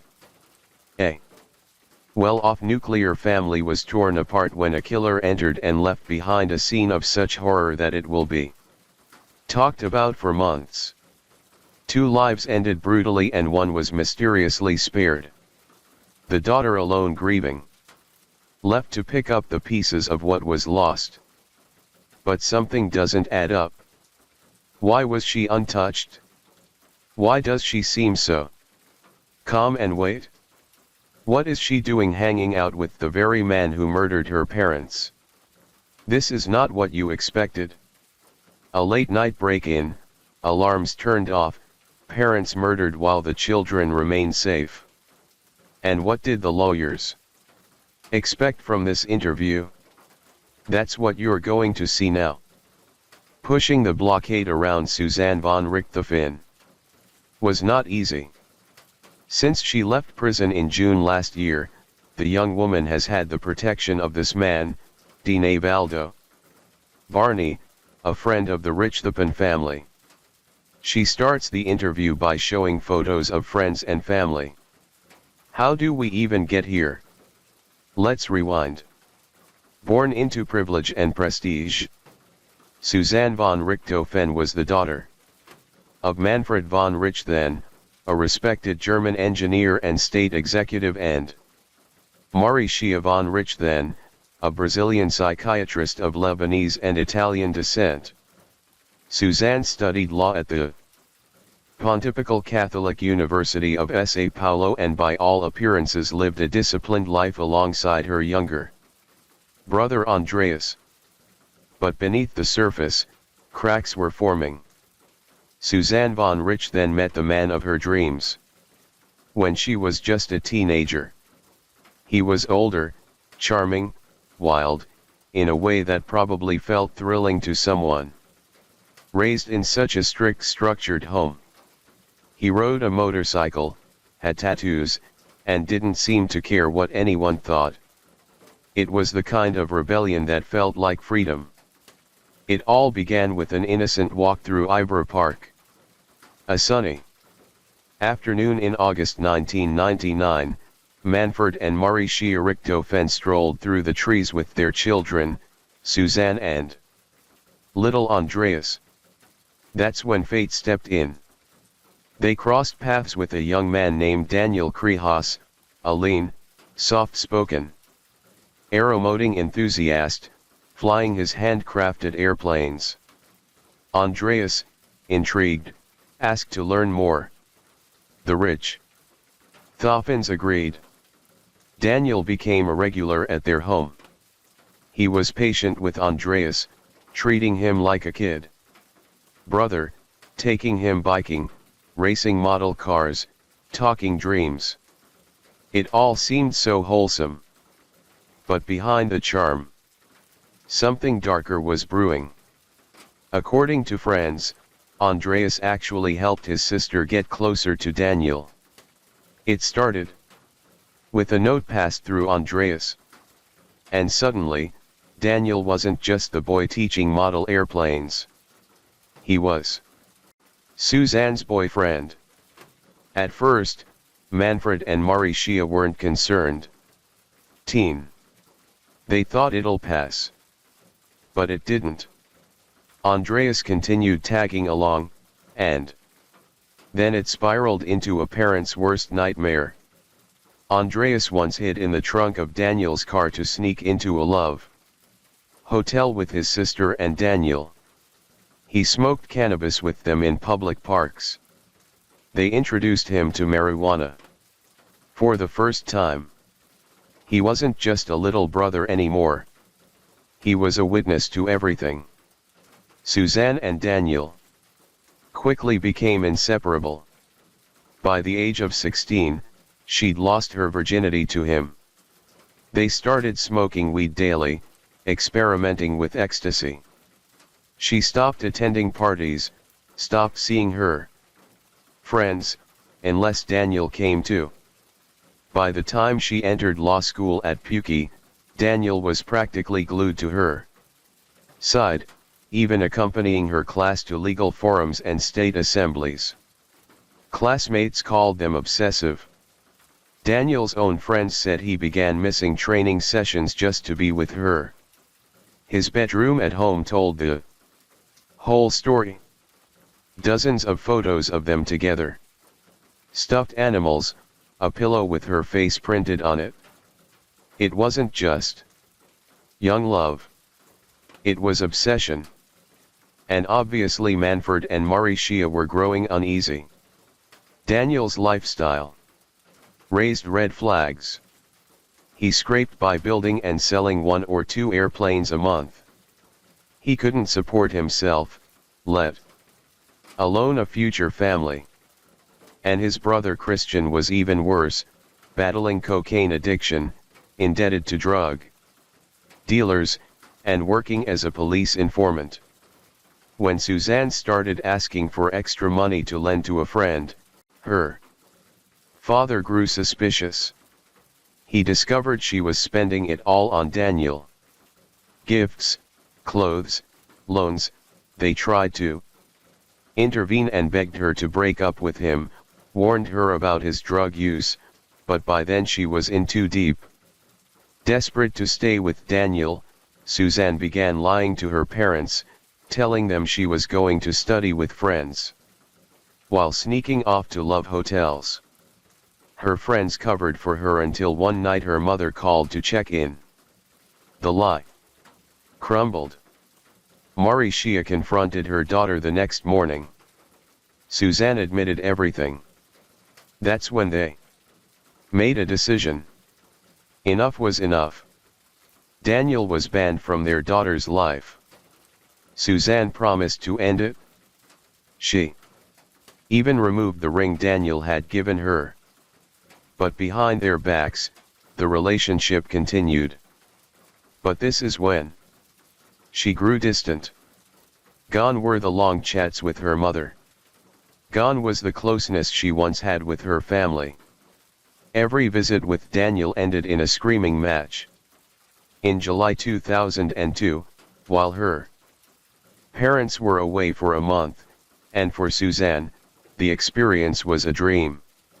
Just her and Daniel living as if they were free. When Manfred and Mauricia returned, Suzanne demanded that her father buy her an apartment so that she could live with her boyfriend comfortably. Appalled at the entitlement, Manfred refused. She needed to finish her degree, get a job, and do it herself, he argued. Suzanne was not having it. She didn't just want freedom. She wanted them gone. By September 2002, things had spiraled. The police were called to the rich then home 3 times to break up fights between Manfred and Daniel. The last time they arrived at 2 a.m. in the quiet neighborhood of Campabalo. Manfred, furious, stood at the gate in slippers and a crumpled shirt. Yelling at Daniel, Susan tried to play peacemaker, but the rage was visible.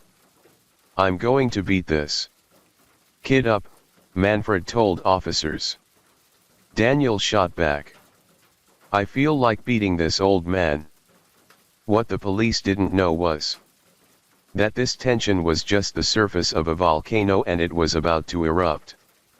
At her parents' funeral, Suzanne appeared devastated. Dressed in black, head low, and with Daniel at her side. The same ring her father had begged her to take off, now glinting on her finger. To the world, she was the grieving daughter. But inside that church, standing over the bodies of her murdered parents, Suzanne was already a killer. Daniel, once her entire world, would soon begin to drift.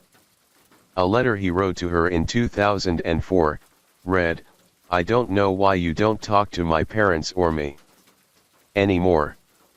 Could it be that you don't trust me anymore?" Their love, once the spark that ignited the murder, was already fading. And the truth, it was about to explode. It was the night before Halloween, October 30th, 2002. When what began as a teenage romance spiraled into one of Brazil's most haunting and calculated family murders. The air was thick with tension as Suzanne and Daniel Krienhaus reviewed their plan one final time. It wasn't a decision made in the heat of passion or during a sudden outburst. This was meticulous, methodical, cold. They had already toyed with the idea of using a gun, even testing the sound it would make days prior. But it was too loud and too risky. They needed silence, something up close and personal. They decided on hollow iron bars. Earlier that day, they had spoken with Daniel's brother, Christian Krienhaus. Still on the fence, Christian wasn't sure if he had the stomach to go through with it, but Daniel gave him the address and instructions. If he wanted in, he had to wait by a specific street near an internet cafe where they'd be dropping off Suzanne's 15-year-old brother. Andreas, innocent and unaware, was lured away with a sweet deception. His sister promised him a fun night at the cafe, telling him they'd be celebrating her birthday at a motel, and that she'd even convince their parents to let him skip school the next day. A night off from homework, a slice of freedom. He had no idea he was being removed from the chessboard. Christian arrived at the cafe first at 10 to 12 o'clock p.m. and left before Andreas could spot him. An hour later, the trio, Suzanne, Daniel, and Christian, met nearby, slipped into Suzanne's car, and headed toward the von Richthofen mansion. Suzanne had prepared everything. In the days leading up to the murder, she had already disabled the alarm system and turned off the security cameras. There would be no footage, no evidence of their arrival. The house, normally a fortress, was left wide open for slaughter. Just after midnight, they pulled into the garage. The murder weapons were already hidden in the car. Daniel and Christian changed into sweatshirts and women's tights, cheap attempts at forensics proofing. Susan led them inside, quietly turned on the hallway light, and pointed them upstairs. Her parents, Manfred and Mauricia, lay sleeping. She handed them garbage bags, surgical gloves, and plastic to wrap their weapons. Then she disappeared into the lower floor far from the bloodbath to come. The two brothers entered the bedroom like shadows. Daniel turned to Manfred. Christian to Mauricia. The first blows landed hard and fast. Manfred died immediately, but Mauricia fought back. She screamed. She clawed. 3 of her fingers broke as she raised her hands to protect herself. She begged them to spare her children, unaware one of them had invited death through her front door. They stood over the bodies, breathless and bloodied. Daniel placed Manfred's own revolver beside his lifeless hand, draped a towel over his face. It was all a performance. Suzanne had left a trash bag on the staircase. The brothers shoved their clothes and the murder weapons inside.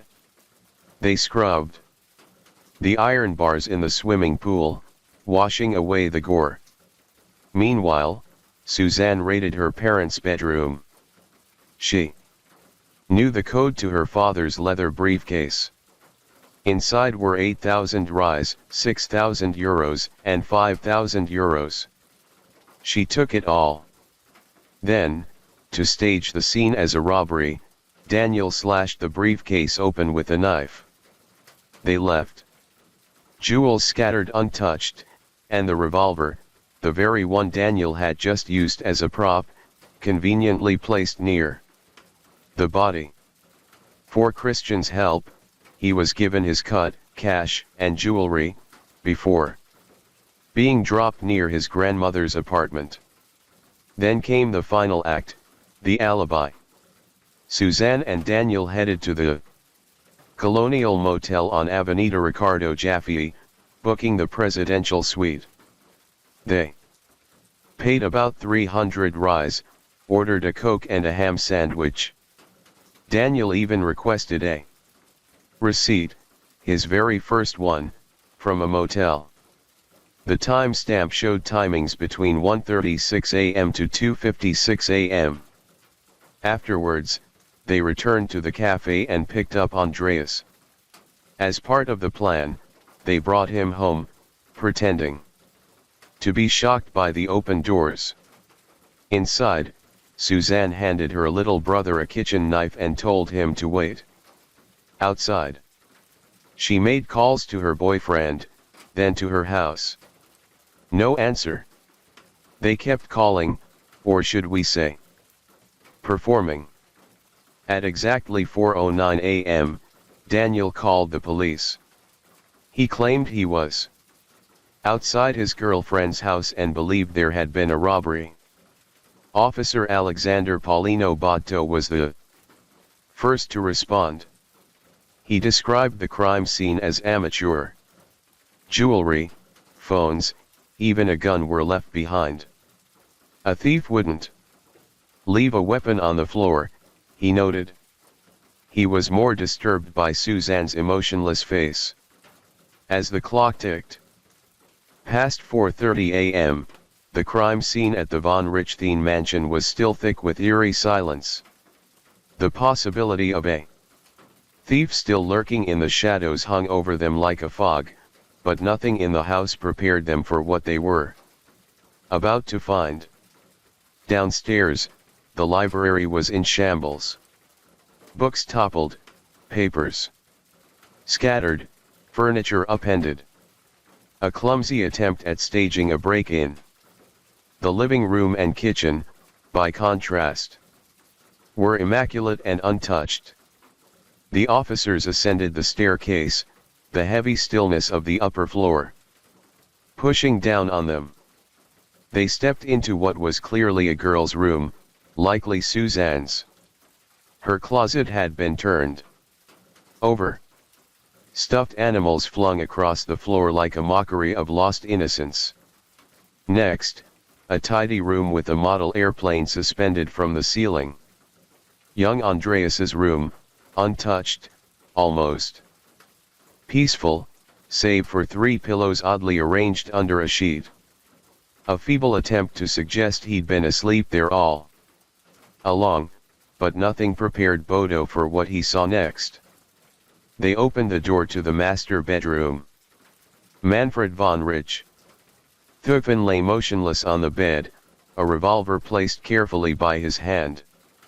At first glance, it might have looked like suicide, but something fell off. Then Botto pulled back the sheets.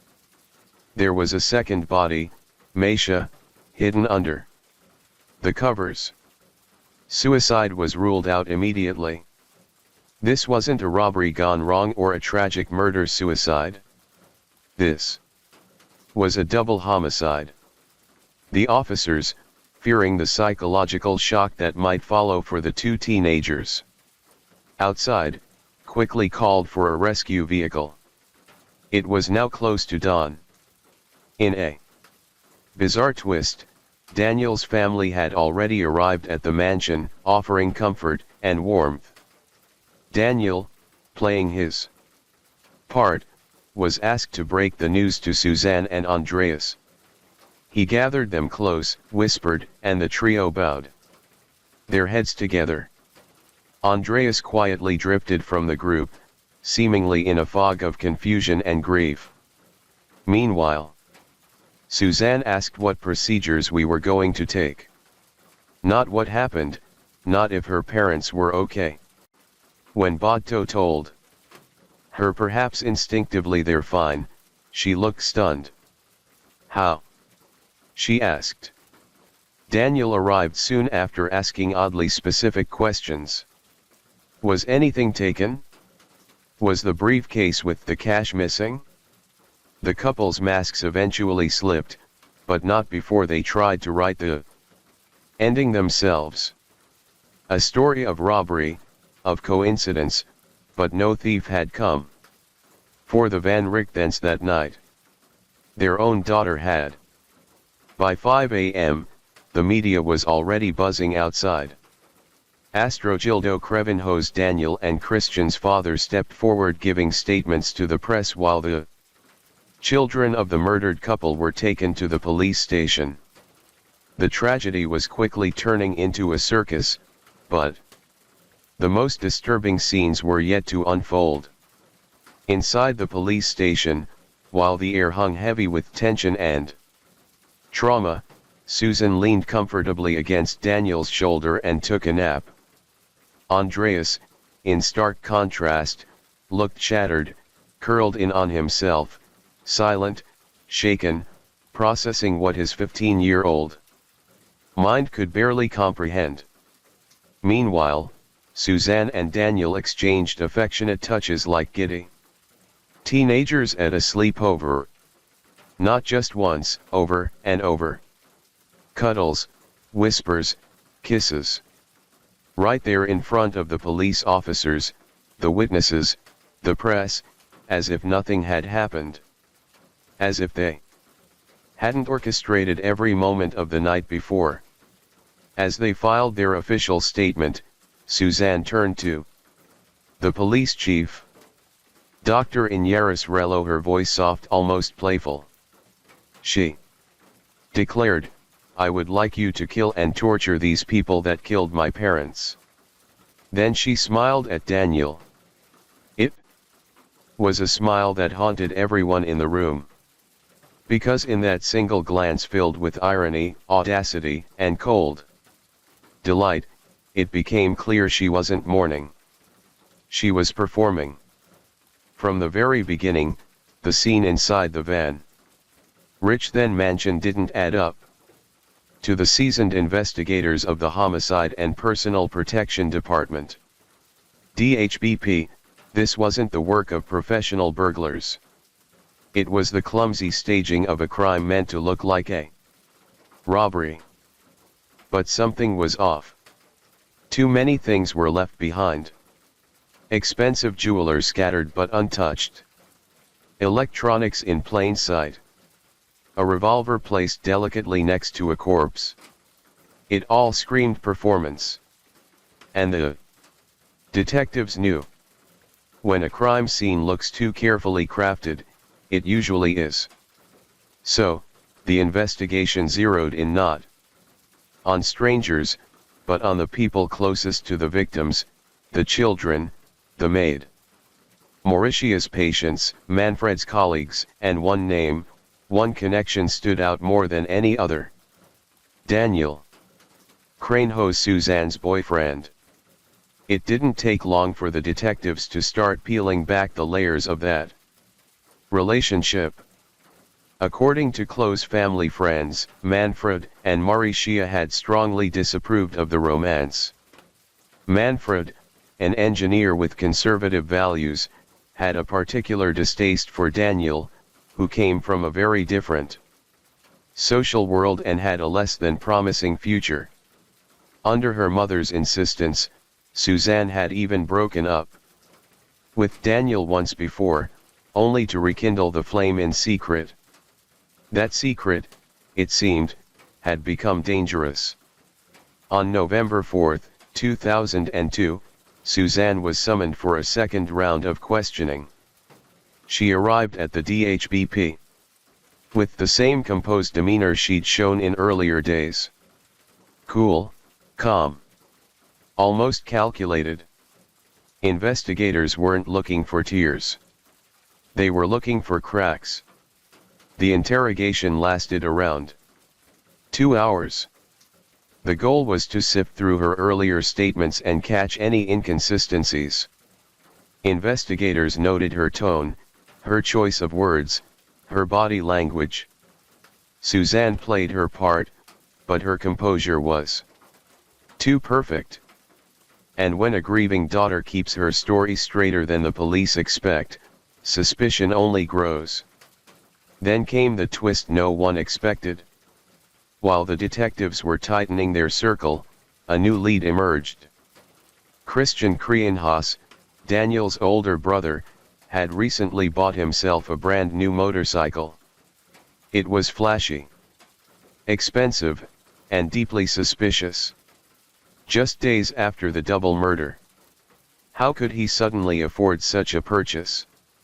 The investigators didn't hesitate. They brought Christian in for questioning and at the same time, Daniel, Suzanne's boyfriend, had been under scrutiny since day one. But now the walls were truly closing in. And then the house of cards collapsed. On November 8, 2002, all three, Christian, Daniel, and Suzanne, confessed. It was unexpected. A daughter, privileged and poised, had plotted the cold-blooded murder of her own parents. The kind of betrayal that doesn't just shake a family, it shakes an entire nation. Nearly 4 years. After Manfred and Mauricia von Richthofen were bludgeoned to death in their sleep, the courtroom became the final stage for one of Brazil's most infamous murder trials. The eyes of a nation turned to São Paulo on July 17, 2006 as the trial of Suzanne von Richthofen, her boyfriend Daniel Krevenho, and his brother Christian Krienhaus commenced. What followed was 5 days of psychological warfare, courtroom theatrics, tearful breakdowns, and brutal revelations. Originally scheduled for June 5, 2006, the trial had already faced disruption. The Krevenho's brothers' lawyers didn't appear in court, claiming they hadn't had adequate time to prepare. Shortly after, Suzanne's own defense team withdrew over a missing witness. Delays were piling up, but the judge wasn't going to let this trial collapse again. With a backup defense team appointed and house arrest lifted from Suzanne, the court reconvened a month later, ready for war. From the outset, Suzanne's testimony tried to shift blame entirely onto the Krevenho's brothers. She claimed to have been high on the night of the murders, unaware of any murder plot, and painted herself as a manipulated, naive girl entangled with an overly jealous boyfriend. She said Daniel tried to kill himself over their long-distance relationship, and that she had funded his lifestyle with her parents' money. At one point, she claimed people at their model aeroplane club called her the golden goose of the Krevenho's family. But Daniel had a different version, one that would devastate Suzanne's narrative. According to him, she was the mastermind. He said Suzanne had long fantasized about a life free of her parents' rules and punishments, even claiming she had suffered physical and sexual abuse at their hands. Allegations she would later deny.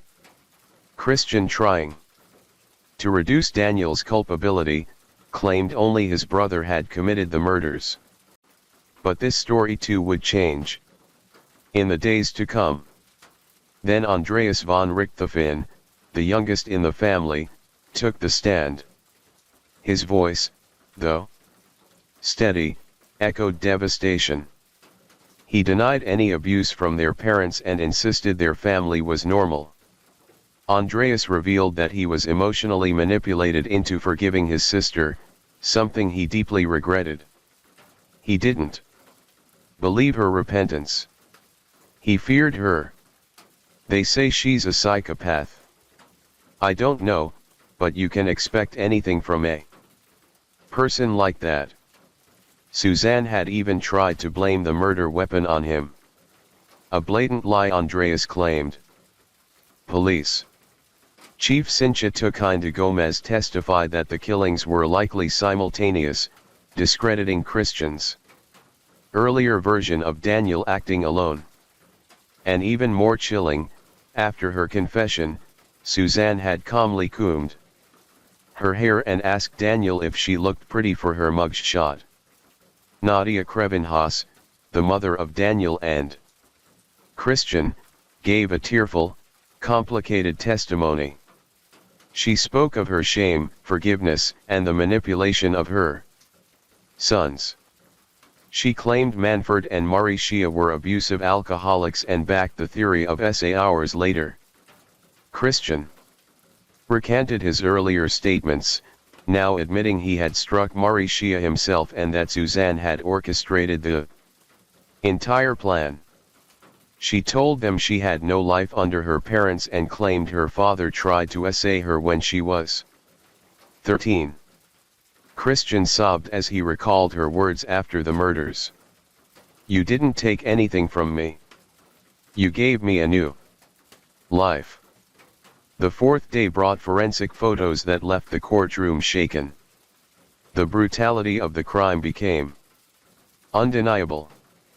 Suzanne, Daniel, and Christian all turned their backs to avoid the images of Manfred's mutilated face and Mauricia's slow, agonizing death. Love letters between Suzanne and Daniel were read aloud, filled with intimate nicknames and declarations. Daniel wept.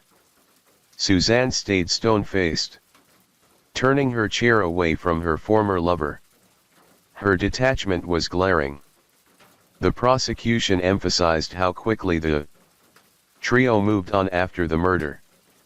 Daniel and Suzanne kissed passionately at the police station while Christian celebrated with a barbecue and a motorcycle purchase.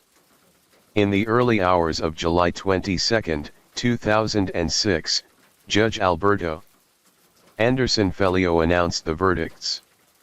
Suzanne von Richthofen was convicted of double homicide, deemed cold, calculating, and fully responsible for the crime. Daniel and Christian Krienhaus were also found guilty not as manipulated pawns but as willing executioners. Susan got 39 years and 6 months in prison. Daniel Krevenho got 39 years and 6 months. Christian Krienhaus got 38 years and 6 months. A chilling irony hung in the air. The very inheritance Susan hoped to unlock with her parents' deaths would now fund her prison meals. After her arrest and conviction, Suzanne spent 16 years behind bars at the penitentiary of Feminina Santa Maria Eufrasia Pelliter in TMB, Sao Paulo. On January 11, 2023, she was released on probation and slipped into a quieter life, at least temporarily. Do dadas como petiter filho como ex nimmer Daniel Sinhas. She initially retreated to rural Angatuba where some of her ex-boyfriend's relatives resided, living largely out of the public eye. But it didn't last long. Just a month later, Suzanne re-entered headlines when she launched an online store, drawing sharp public criticism for trying to profit from a life forever associated with one of Brazil's most infamous crimes. Now living in Banca Paulista, Suzanne has taken on a new identity, literally and figuratively. She entered a relationship with local Dr. Felipe Zacanay Montes, a divorced father of 3, and in March 2023, became pregnant with their first child. She gave birth to a baby boy named Felipe at Sabin Hospital in Ottawa.